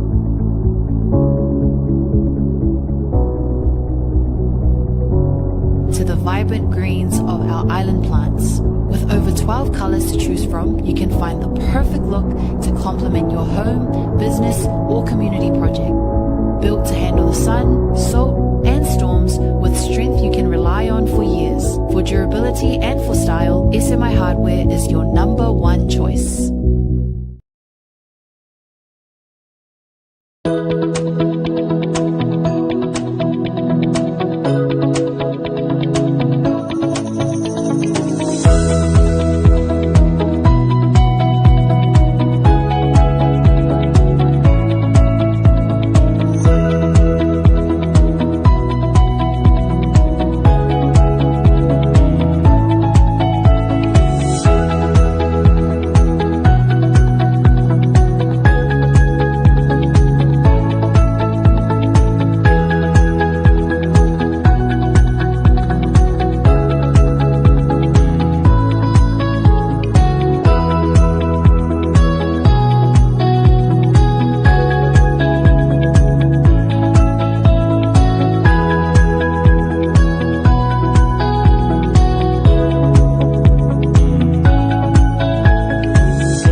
Affordable Funeral Services. Le whalemaliu wa tama whanau sa moa I tutono au kilani ni usila nei mo oe malau ainga. Ioe, Affordable Funeral Services, le tali mo taimi o ti ngā o le maliu ma le oti. A whaia e whaafso o taimai le numera o lua tasi, valu o noiva, valu tasi o. O na mātou o atu lea I lo tau mota, tātou te tala noa mo se tau wha maa venga, mo o toe sauninga o le pele ia te oe.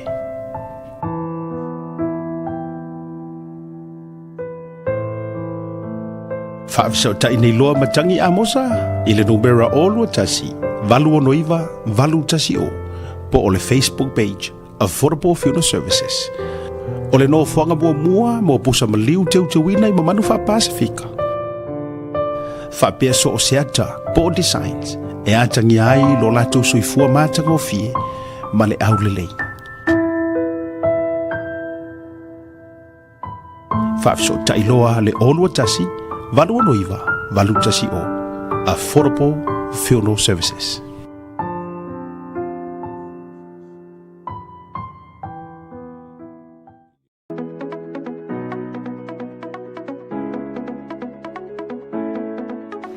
Hey, have you signed up with BlueNet yet? No? Well, let's fix that. Head over to www.bluenet.co.nz and hit Join Us today. All you need to do is fill in your name, date of birth, phone number, and a few other details. This helps us get you set up faster. We'll also need a photo of your ONT serial number and your modem. Not sure what an ONT is? Don't worry, this is what it looks like, and every house with internet has one. And make sure you have a valid ID and a utility bill or government letter to confirm your address. When you join BlueNet, you're not just getting fast, stable internet. You're also supporting shows like Tautaiae, Breaking Waves, and Sports Salanoa. Your BlueNet subscription helps us bring you more content. If you sign up this month, you get $10 off your first 3 months. If you have any questions, call 0800 258 638. Join BlueNet today.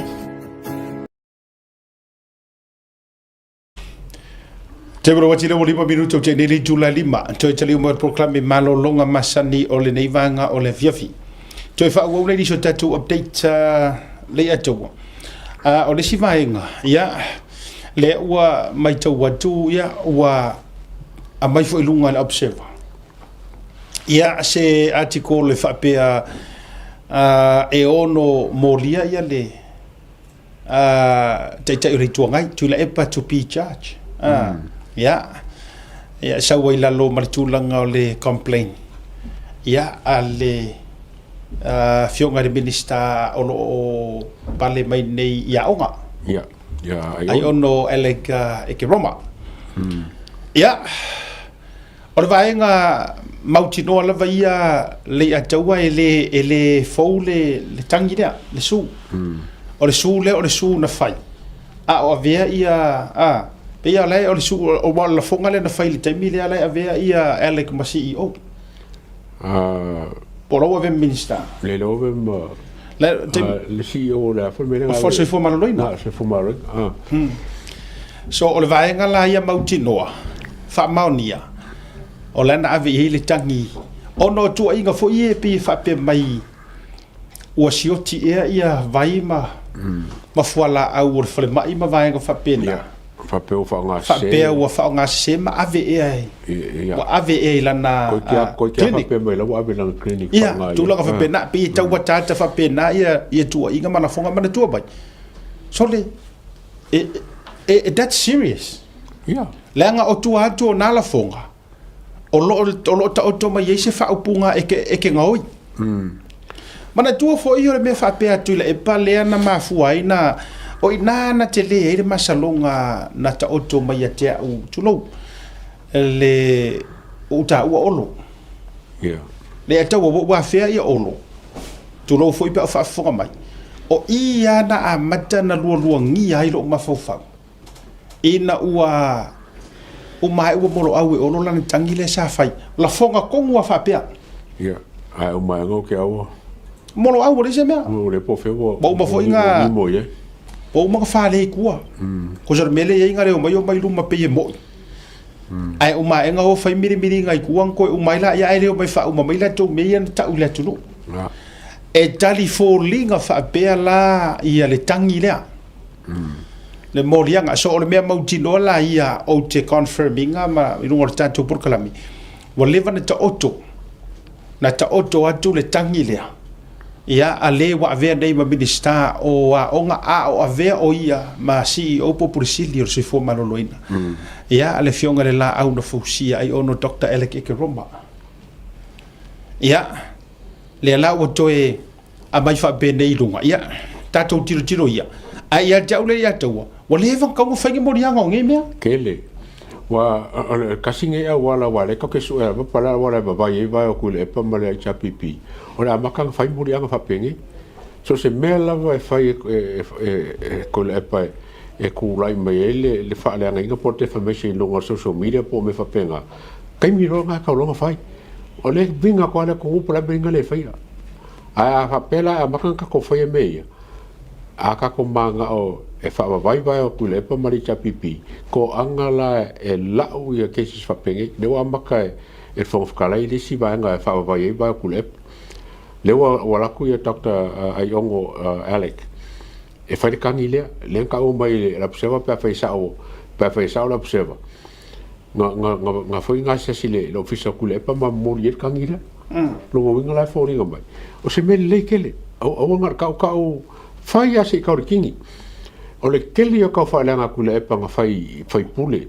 ia me se foi pare mia ma le fa nga malo o me o manga wa ka nga ku fa kasi a makaronga ku ia le olo le ia va venga va vai la ma solo la lo pale wa ale ku ia pale e alu va nge di mo ka sanga ka ko fa fe ngai mo me fa va le ka fa ngo pe ke mi a me se la le media le fa ia le ka fa so le la ula ve nge ko inga la ko me la fa ya ko ke fai me va le la ula ve nge ko inga ya ka fa ngo la pra si interview le la fa nge si ka ko ora si ka ko mai ka o por si interview la fa nge wa le la ka ko fa si dia ku le fa la ko si dia ku le penga ka dia inga le le mele wa ko e fo ka ia fa sa la maka ma fa sa ko fa nya ka le ku mai sia si ka fa longa la e ko ke ko la fa kala nga ku le po la skala wa pa wa kala la fa penge ma ku le fa pe o ia vai la udia la wa fo ole winga ole sa e mori la so do kali e tau a wa fa ta la fonga ele ole ma fo anga fo ile le a fu ai ona fai per fa olo a tau ma vale tu Samoa mene mai le majala ma ia i rungo tau ia ele ma te fai atu i upule nei ole taimi ai fu ai se tapu ele to ina tu no ele o se akua ele fai inga ko kala afu afu mai o kelenga o lo fa rongo ku isi o mori anga le fai o ka ko fe mo mori o e fa kan mori ku le ai ke le ku ka fa la ku le e o anga ko fa le anga ole sa o ma menga makarango wa neila nga se le ba fa yaku o la ia leo la corrupt o se a lele wa makanga suspend mai o se ma fa yaku o kupu makekele le ai sai samo o se a lele u fa kau ke pu am fa kau fish and chips o ala me e fa le fa ba yo le o ule ai se me ta u ai ka kau nga kupu po kala merengei o fa ali ai me mangingo uma e loa ye le turu fai nga le la ko kupu ko so ka ko o mangingo isa mo o le ma fai va nga fa ka si mai si uso le atau sa vea ya o tuila e pala o i Amerika ya o nga uso ie le la tu te fai mai fo i la tu ia for the to risi ya ma tu uma ye tu le tatu ile mau le e ka va wo fa ke le inga le a mio le anga ko ko sa mo to foi mai le tala a sauar ko inga le fa wau de melia ole o mi fo i le ana matua fa pe nei le tunu mongia ale o mapura audi kulowa wale se na me o to fa ya le o focus al pale mia ia aya ya se va nga fa ma fe mai le pale mia ile laukeli o fa oro lo ma au mai nga ya ko sir file mo a o lea e sasa le ao o le po ao po la lau le pepelo o tatou vai foi la o le fainga le saule sa wai le si mai le tu lo no fa tu tele to fiaf ai wa ma fu fo inga nganga fa pe ngi vai le ko tactic le o fa a to vai nei sa mo to si le fa o lo aka wai nga ku la epa o langa au media yi wa too late o le mea ngā sa kaunkou whaia o sa haungi pāroka. Ia la kou mai ngai la kou ke o mai ngai kaimi ngā whaaki ngā karinga. O le me whai e le tangata le meo le taifau e uvali. O le? Ke ope. E tongi e kangaka le ala. Kulou. O le ala tau toi o mai nei tau te wha soe sama tau wha ti ngā talinga le amatanga le pa inga. O le kou ke o mai kou ke kau wha leanga mea. Ia te uia, e matua tatau mono mea, a whai ua iai, upu ai ang whao ngāer komsinga, le ier keimingi, a whai ua wha malieina, e le mene, o le tūla whonu, e ka kau e o ngā whaingi moria, ngā moria. Tolo e le wha peo, ma te le wha tu o se a, se le ma fau po se a, o ai ngā ia e le ma whai ai ngā kū, e le sa mala o le kūla whongo ia ngā ia e moria. A oi stangata e mawhai inga moria, a oi inga ia ele mawhai inga le moria. O pomongi mana upukau kengo. A whai e wha maonia, ma whai ua wha malia ina sue ngā leo, e kakau ngā koso e moria. E le ise tu lou wale ngana, e le ige mea valea i lalo le larngei. A whai fo e ke koia inga, a e le koia inga ai, e le kakau ia oes wha aluano. Ole leanga fo le a siaka mo le lumangai. Ai se kan kai fia kule e pa mo ka pakai kai me fai kule. E chacha ko ai fa nga kule e pa. E fa lo ke fa nga kule e pa. Lena. E me fai kule. Fa mai sa fai ai le. Fai ai le mo yang. Sa fai le fa pui. Sa fai le la ver kula fongo. Ole leanga nga me le fa ke mi. Lena tonua. E fai ia ma fa tai o mea fefeu uma. O mea umai pei o ia e ngaka ai mea i le kula fongo. Vai mana o ifo aku wha masingo ia kia. A loto ai wha leanga wha masingonga e oso wha leanga. Ai a loko e si wha masingonga o nga inga ia pengi fiki anga mea ia kau whai o nga oso lea wha tanga si wha masingonga. O winga ia orko inga lea. Ia te aula ia. Whawhikai observer pia wha pe or ngā ua kou riki ai kua wako maua se wha makalanga po lea lava. Mana ia. O se ori sanga lea i lea kungu. Mana tua ore fesili a tūtasi. Ore fesili a lea ngau fesili mai eile a tau e la matanga. Na e susu mai foi ta unga ia le fesili whaatasi le nei. E mawhai e anga loka lea kangaka. E mafuanga mako fesili aku pe mawhai nga loka. Ua lava mako koe. O whengi me ngofo nga ia la laule corrupto isi kangaka. Ai ala lau waku la isi la kou o nga ole ave kula fong. Ai mana o ele a fiaro nga kingo se kula fong. O fea ne mea valea i lalo le lale nei. O le fisili ala nga fisili ero loko. E iai ea se kome singa. E iai ea se kangaka. Ni leo. E mawhai o nga la kou whaia le mea. Ia. A whaila o lea ua. Ua kako vai iai whaafekai i le mingiska o a onga. Leanga ele ma le la lawinga a fai ongi la fonga ia. Pea whapea o whaamaunga ia. O le mafuanga lea la inga whai masioki me i o le whare mai. A o avea dokta e ke roma ma puresili o le whare mai. O sioki o nga whapea o le whai ma ave walanga e whai le private clinic a le sunga le a fionga le mingiska. Po le sunga le foma ia whai. Kusarawa pe me wanga o ele. Ala lena. Kuna ngau i no. O le upusa o hale na. A wha pe ke whaiar kala. O le mere leo si oki eirongo winga lai kumu i lana wharema. O le a le si tua o le talana na nga oi kere oi. O le makua ainga nga oi au lau sunga longo winga. E ke aru ave mea ngai o e whai e iau pisingisi ma so e iau kupi. A le kau whioki ka ngaka ma i masioki. Wai vai. E whawhiwhea la nga kai nga maali e aku ai nga wha makalanga. Ai o so o mai ai o e lea le fai pule leo whareaka o so o mai. Wa o le tangata lea.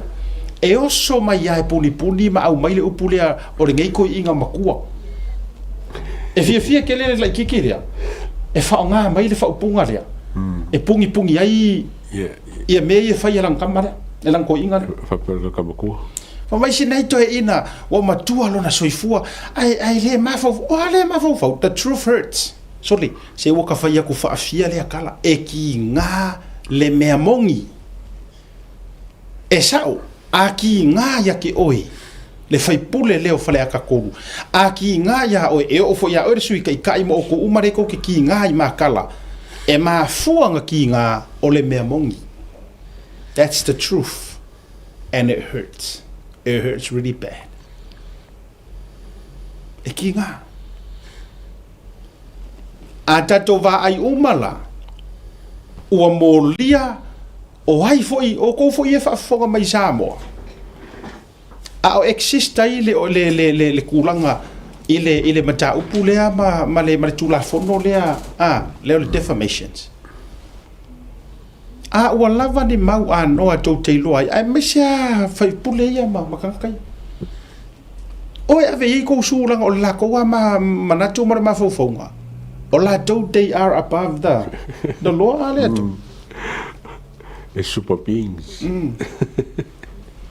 nana o la wala lea ioe o te fisili pea bo fisili pea le tele o aso e ai sesi e ai songa faku ele ai le fa pe a meta ngo ile a piuse le kula fonga o lava matutoe mau kau fa leanga ku inga le maliwo samu o yo o tu auanga ya la auli mai fo ma vaele o fe o yai nga mea sao mai nga o fo mai kanga ai o ko inga o la uri mo ele go ki langa o le mo kwa ma lo si o pu fanga ai le ai mo se me o fa lai se me nga fa ia ai se va ai tatou na ona feita fail melea ai ko soi kulo ave fa ka le sunga la uli le mali to le fionga le pale mia vai e o i tau te loi le taui masui e o tangata sai tono mtanga ruenga o leo e le la u fai ko mele la amakan ko uru kai kasim ko sosola ku lo nga me fa finge o mai me fa ko me fa mo ka ko me fa o fai o mai senga o mai o sosola ai po fia ko sosola iai e le yo tatu nga Pacifica e ka koso fa ka u ma kwa uko e tatoso umatu auto langa almena leina fai mo tama fo to ulo taloto ile tua e ai e angi koa o le wala ko kilo o me ale na leina mo musule si o e fai e o kulo e vai ku ngokula e pa o sori kula fongo ko mai ko ngofo le lope fa pia choti ke fa fiengi la ngi ko i pauso de si re fai e pauso ko inga la lau mai o manga me nga fai nga la mai ya lena e malo believe you me o le vevela fo ile asa mai li mongi le ya taua nga o se foi e fa e le ka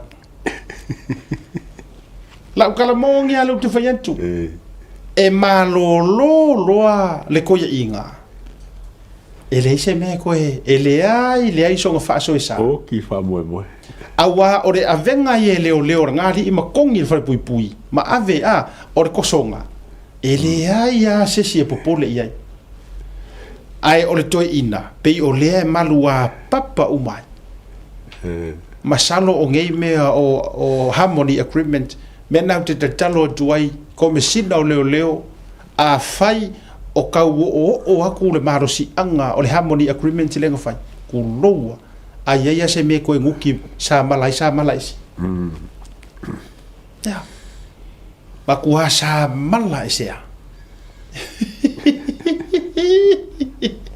ma ko isa malai se wa ge fai nga harmony agreement pe avai o yaya ni nai ave malo no siore na harmony agreement le ai so solo aku maongo pui ma ye ngisi mai le ngo ave avai la ka ko harmony agreement ka ko ru mai sao le ele fica wira nga mea o le harmony agreement nga oko hai ku ka ko harmony agreement uma ai a vai ele la se ka o sao mai ele vai nga le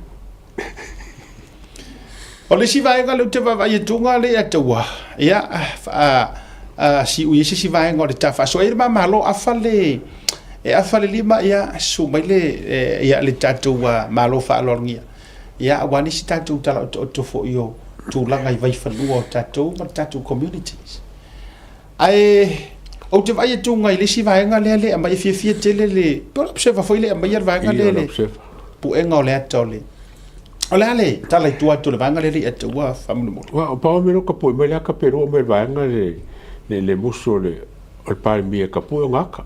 Vai fengo me ka pe me nga I think ole o kala le pa mi nga family pu ka. Ka pe pa ye ka la ko ye per for nga ele o fie pa mi ka pu ngaka mai e kala fe nga ye ka. Ye le muso le me nga pa mi langa ele fa pe ora cosa pa mio se circula fongo le renga kapu nga la le winga le kapu ya e ka uye ele o se me ka fe ngai son kapu la ka pa mio se me la va ri banga nga o fonga o soria pa mio scula fongo banga nga o local pa mio banga o rest pa mio kai mi nga lo kapu ala o ale alo pa mio Ilanka vale le fa o kapu o le malia i o fika to miti le te fatula o talo wai peia le atale o to miti i ngua tunia peia o ia foi le matu foi ia foi le tau la vea mai o nga ukaringa i oi i le sistemi foi le na la tu atuli mai male mota sambo foi le o le headquarters ale fast o fa sole vatu le i la media tu lo foi le ngana la po ya kaya o te lo tonu wa le nganga lai tu o to miti le e alu fo ile e fa mai ke se mea e stir se mea ia mai e se fa makalanga pe sasi mai ai o nga sau le lipoki o lana skaili nga ia ai vai mal tato ma al tato wa o le tato ole ai kia la le alu le kiki le o tunia le ami e po ia kam menti le alu fa ia le foi na alu pu ele ato o to lupi I taimi o le palota o le foi le na latu esi mai o o ofisa o le o le mota Samoa e kel o langa skaili la le fai ma le tua mai o le na la pata I le fionga le li parmia aua ko ke vakua le skaili foi le fa aperkangia fa paparazzi aua to te vatua le skaili le nga o le skaili le mafau o le skaili fa le mafau le nga o le skaili le nga ku ui fafo Lena tulanga mai ai fa le tonu foi le ya Princess Diana tulanga fa pena le fai foi le ele longa se me sa va vadela o VIPs foi e Hollywood emole me o Samoa e ia ona fainga fa vai o anga no matumanga ele ma fai foi nga so nga le ma fo o la tala le ya tau le nei vanga o le afia fitu no fa fo mai le tulu e o lo ile kulanga lea ai lave e se sio o kadinga tu lo awe ke vave momo e leo e oi ia e tu le mata tali ni me o yo lo ngutu ko ala mata ele o fa pe o ma saitinga ngi violence ai le nga o umana la pata iatu e o lava fo I ile joas na mai fo fa dinga fa pe halangi tulanga e yai tatou tu manga no manga I fanua e lima tai nai tatou nga luenga ele avakua ya ka ko le mele o le paparazzi po lo skai fa le mafau le o lo laku kami ku nga ku lo ko o le alo tanga te fa le ta o va tu fa fonga mai le tu e te aru emo ai so ia te au fai fo ila e o ngi me yo ala fa ma pole ai lo ma o e se skula ki po se sia o tai mau mama lipstick la fa oi dai ole upo monia le na e ona e malielia ile me o ia o ko inga skating ngai fai o to si la foi la o isi cameraman e to te vai tu le mere tu po mai Venezuela ma Iran ma e o so tu mar camera ai pa ko la ver le camera yo na la mata ia le na le tanga Tata le anu fai na po ngata ia la observa. O fa va le o me asiaka. O la policy pare mi lan ka la ngo longa ao le sa fa le ko. Ai a ku la ka po ka fa pele ai se ma fuanga. paparosi lai o e mafuanga ringa o le na tonu e mafuanga le lo lile ai o ka pu le ba o palmia po se fa le kongo pe ke o pa o palmia mercavale te vi folo na ta sira le lei o mai a Samoa mai kau le lei ya le la kiki lea po fia fo ini potonga iai a ai tau le lei ona folinga le na wa vatulunga o le au la hiki ngai lea e o solo na watu la ia fa data inga wa to inga me fa penei and that spirit of the moment e ile me o le emotional kanga ka ke wa ika mau me se pala vale e fia ke le larka mai mentilea e sa we halu roa fa article fa headlines lo fa data inga wa pala vale mai le palmia ia nga vai ko inga me ia anga va nga ke pa mai ya fa vala au mai ka pe me nga vai le usa ro fa headlines mai le tatu vai tatu ye so e alu e sa ili fa la velave o so a ku se siku e alu e sa ili masei e fa nga ile tu langa fa apu e ata wala excuse ale o le media a o sa mo e ke le o media ngi usir e ke saula e fa ile skating ngai la sa we fa ile ko nga skating la va vai lau tu e o nga la ngai sa we fa ngi usir a o lo what tu sa mo ma e la tu fa ile le tau malo vale la ikiki le lo winga na la de tala a tu wai la singa me ala fa ya o le me la ngai ya e mali le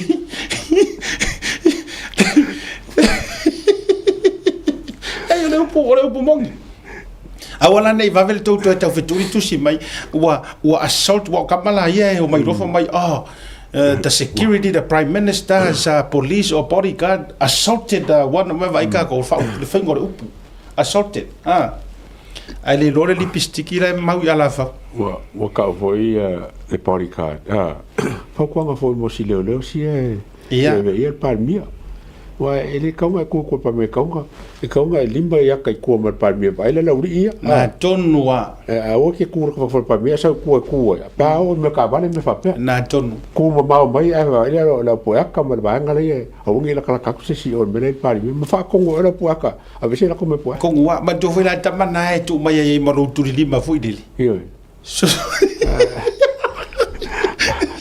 alu sa lima ka ele lauri nga Nena, ele va bien tati fayet. Se bueno foi e a un ale kare ku.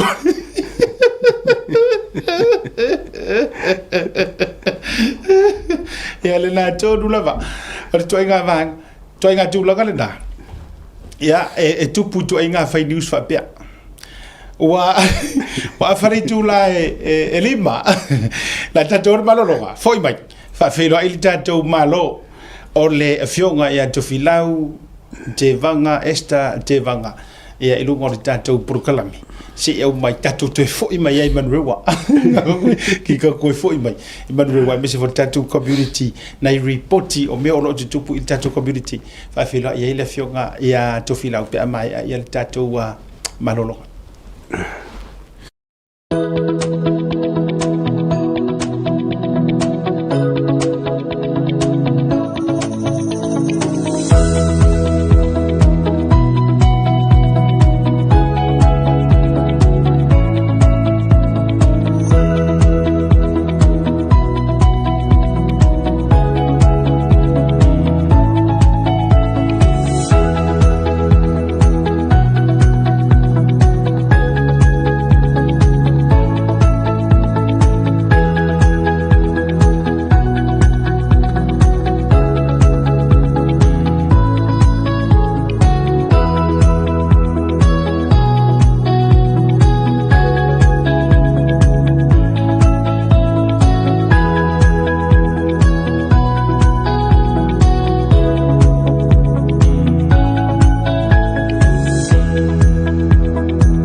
Ia, tasile nao tātou major sponsors o le tausaga. Faafetaitele le tātou hotel le anava moana. I think that's what they are. But for the yes, so a complete to my little fatasinger le tātou whaalau iloa. Ana o tau sila tu ia tātou hotel lea ia o le anava moana. Ia used to be Mona Lisa. Oh ia. Lea ua i lalo le pulenga ia a le anava moana. Ia tātou whaonga, tātou wō mapaanga mai e fia le nei porokalami. A matalona poklo ia i sau holiday. Ia misi fōra mitango le tau sanga manisi o fufuanga o whanga solo mo Samoa. Peo no tau sila mai iai. Vivi whai loa jole o mātou whatasi lunga nei ia ma le sui o le tātou community o ia o le CEO o le ASA Foundation. Ia a o le sui o le fo o le tātou community a mese sia mātou community mai manurewa le ataua. Whaafero ia tō ia i le fionga i le to a lii. Ia le fionga ia tō filau o le na iwa iai a inga o le mali e toa. Ia o le fitalenga fo ia te vanga esta te vanga. I lunga o le tauta ia e le rei fo i vaenga o le fiafi. Ia ono o le taute i le tausanga amata marmasina amata. Manu ia le tausanga fou. Ia so mai a fio mai matala mai o au. Ia i lunga o le proklame lau fionga tutuali i toa atu filau. Ia i le anganga whaaloalo, whaatalo whatu i lau tō wha siata, whaape fo i lau a fionga le ataua, e whaatalo whaapito fo i le malu Samoa, ma lor soi fo maua ma lang ma. Ia, tātou tau whai whaatalo whailanga le leo le tua, ia lona wha maoni. Ia kako koe me kako kala ngi ia le atua. Kako kala fa sa fokre. Kala fa manu kau. Ole atele nisi o tonga o tātou tala mai sa ka kurukuri maka i le geiva yaso. Ia si tātou wafe mai. Ia, o a mai lau fionga tofi lau. O a mai le nei taimi a mesera mitango le tausuka fau how's things are at the beginning of the year. Ia, manguia lava. Fai asipisi, but ne fai rolo ale. A matanga o le masinga. Malo, ia le anga le lei o le tua. O le tele o vai aso, o le a maua le avanoa, o le silafia e le atunu. O le a fio mai ai le fio ngai a tofilau. E mai ni nai o tonga o le tatou community nei. A le ato, ma nei a fo, mai nei suinga le lei o le tatou wa porkalami. Wa mawhainga e whaikala i Samoa i mei e tutupu i Samoa. Ai te tofuina e silafia po ani me o tutupu nei a matou. Ia i South Auckland. E mese ia matou fo community. Ia mani update o tūlanga ua iai le tele o mata upe persiki sengi. Mani si o vanga whapena. Le gangala na ua lai o ni tapa le fionga le totoli. Ia al fionga tofi lau. Ia se i fio mai.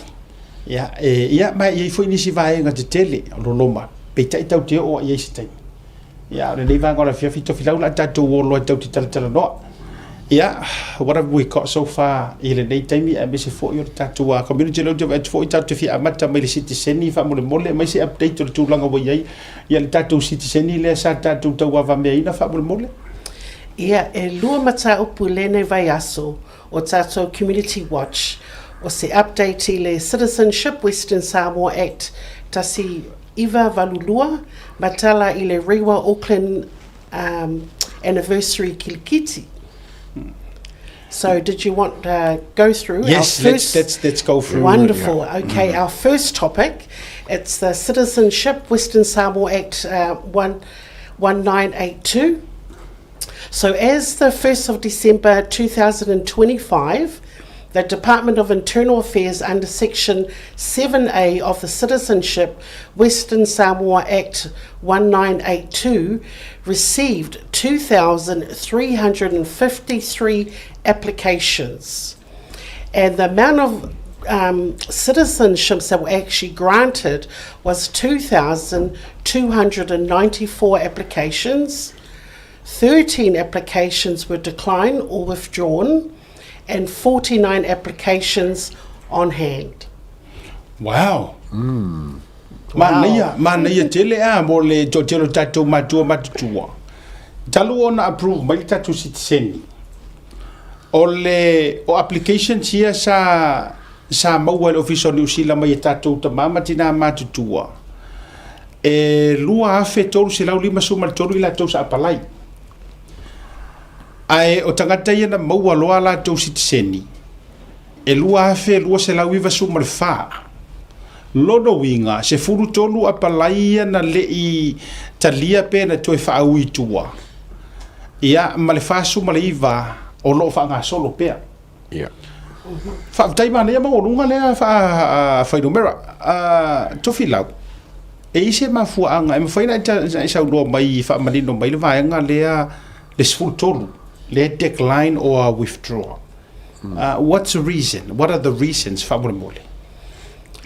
With the withdrawal and the decline applications, it could be for many reasons, and whether a lot of the applicants said the wrong thing and weren't quite sure of the criteria before actually submitting the application, and but otherwise, there's various different reasons. I know that some families were declined because during their interview they said le ko inga e le papovi, you know, so it's asset assessed, so you know, saying the wrong things and all that, wrong thing.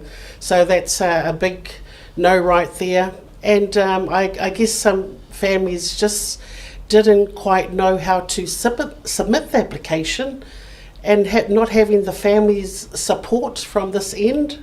Various different reasons. Au tata no ayo lea fa solo tu lava ia tau o te mi fo yo ila tau I sitseni mai fo isa tau mo fa le ole vaenga le ia tau tatu fa so ai matofi lau walanga sa o mo fo fa mo nga tu langa le onisi na decline e o tu fa tala no e le o maua e ngi usila se mafu anga yo mai e fia ngofo mau o lai sili aku mafu anga ngofo isa mo per mele tau o mai nei.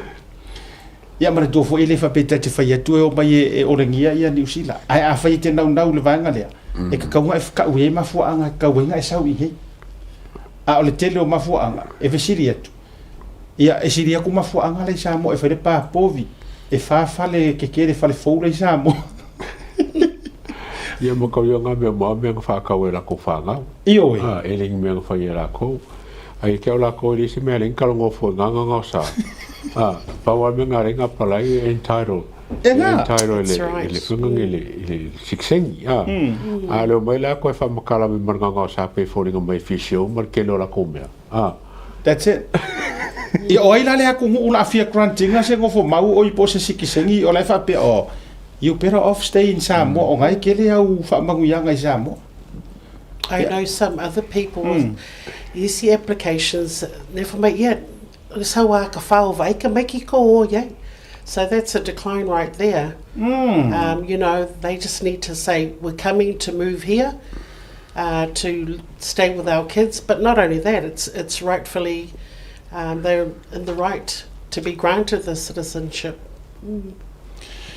Mana ia malo whaktai I le tūlanga o le vaenga le eo ngā fo le matou wha I te le matou whaasoma le sumai o le whio tofi lau. Ia, walanga lai in process isi applications. Matulanga whapena. Ia, so far tofi lau o a mai na I tamama tina, are we keeping in touch with them? Ai o fea fo I le area, mainly o lea e seto lai na I tangata nei malanga mai Samoa. Is it sen? Yeah, mainly settling here in South Auckland.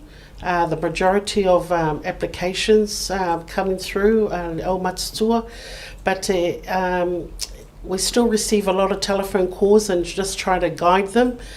Some complications when they go to apply for their benefit, they get declined, you know, with their benefits. So we try to prompt them to ensure they answer the questions and all that. If I think ka fo mai wins, ka ko kangaka o aku ngai apply lako pengfiki, and also the unemployment benefit.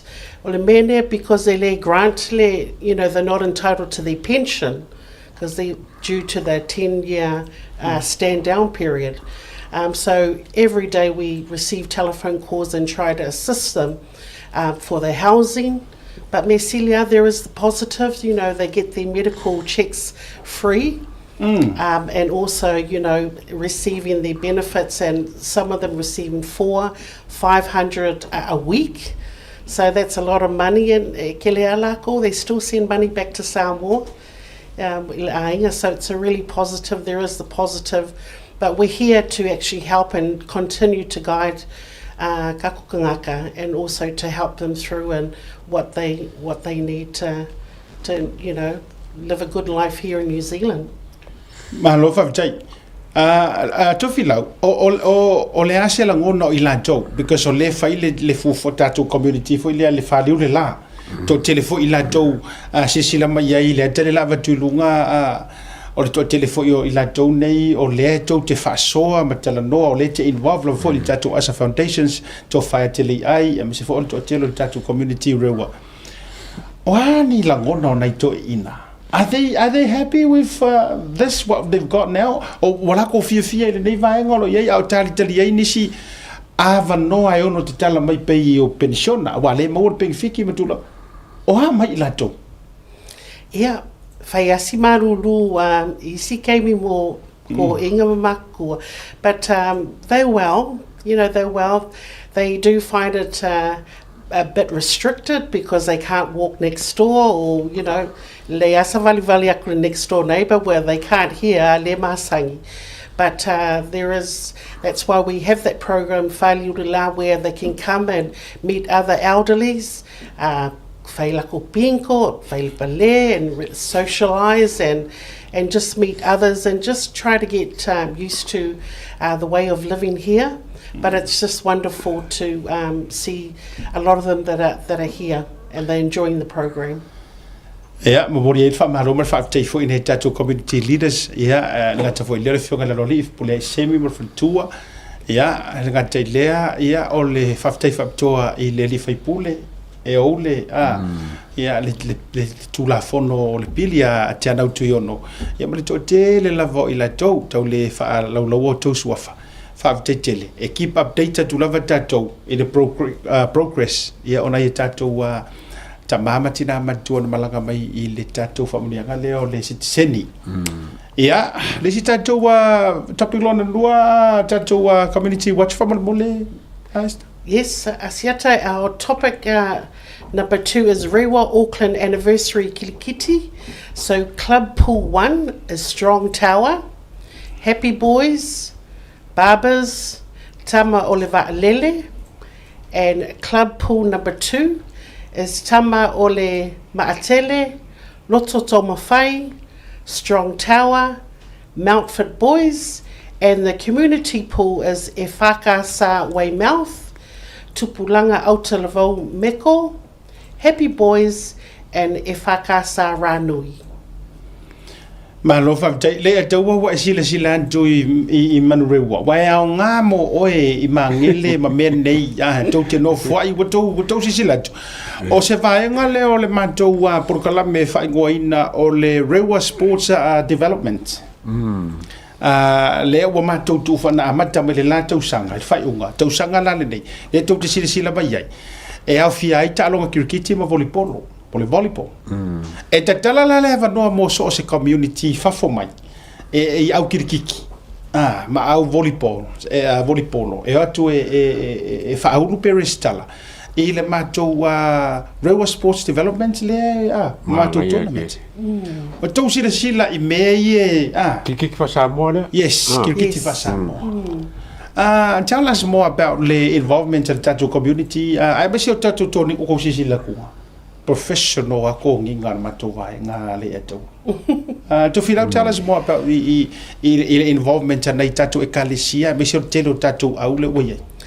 The Rewa Sports Development is there to empower and to promote and really guide some of our sports group, and also working in relationship with the local board, the Wiri Licensing Trust and Trinity. So they can help, and as you see there's some of the lovely uniforms that has been there. So with Asa Foundation, we're there to actually guide them and sort of be training them and how to apply to assist them with some of their projects. So that's just some of the teams there that have come on board and been part of the ASA program. But we also here to work in, it's open to anyone, any family, any organisation, any churches, but mainly for residents here in Manurewa. Malo whawtaitele Jofilau le tau e se va. Ki kiki lai e whainga mai o ki kiki so se kula mai mangele. Yes. Papatoe, Henderson. O lo ba wa noa I matou ta sanga ro waitangi te aso fa pito e fai matou tournament. Ta tala le ava noa I so se ekalesia ma futanga au ta alo ainga ma so se tasi e alala ma papa au. Ia ile tu malo matou madrewa. Ia ka kala ko le va mo o ko a to mai la. Io toa mio pule. Falongo le. O tasi nei o tonginga nei o toninga wa faipa anga ile asa foundations a mese fo onisi o tato sponsors ye ye. Pe le trillion ya barito. O le u fai me alo fai. I tulanga o au kirkiti ma au talonga I talonga community. O le fa moe moenga anto nei vai. Ina ia vea talonga o se tasi. O awala ya tina e aisa mo ma le Pacifica o lo alala ma papa au ya matou mo. Au volipolo. So se fai fore le au carvo au le makakama kope ve mix uma au volipolo. A foi le so se au tene au tama a pena. A to telefo ilo ainga mala fateta inga o to telefona se fateta inga. A e lo anto ile au volipolo ina yo walo. A vatu le au volipolo. Ta Nielsen fai ngua toala fa pena. Yes. Te tala leva noa ala to filau. Saurelei. It is development within our area, so it's not the big serious competitions with a lot of the other organisation. It is really to build some of the smaller groups, but here, particularly here in Manurewa, sort of helping them and to empower those groups. Malo fa tele lava mana ia tatou o tatou segment fole le la fa fo media watch I hana a community elena community watch ia e ke mga watch ko marko community mangi nei lai mako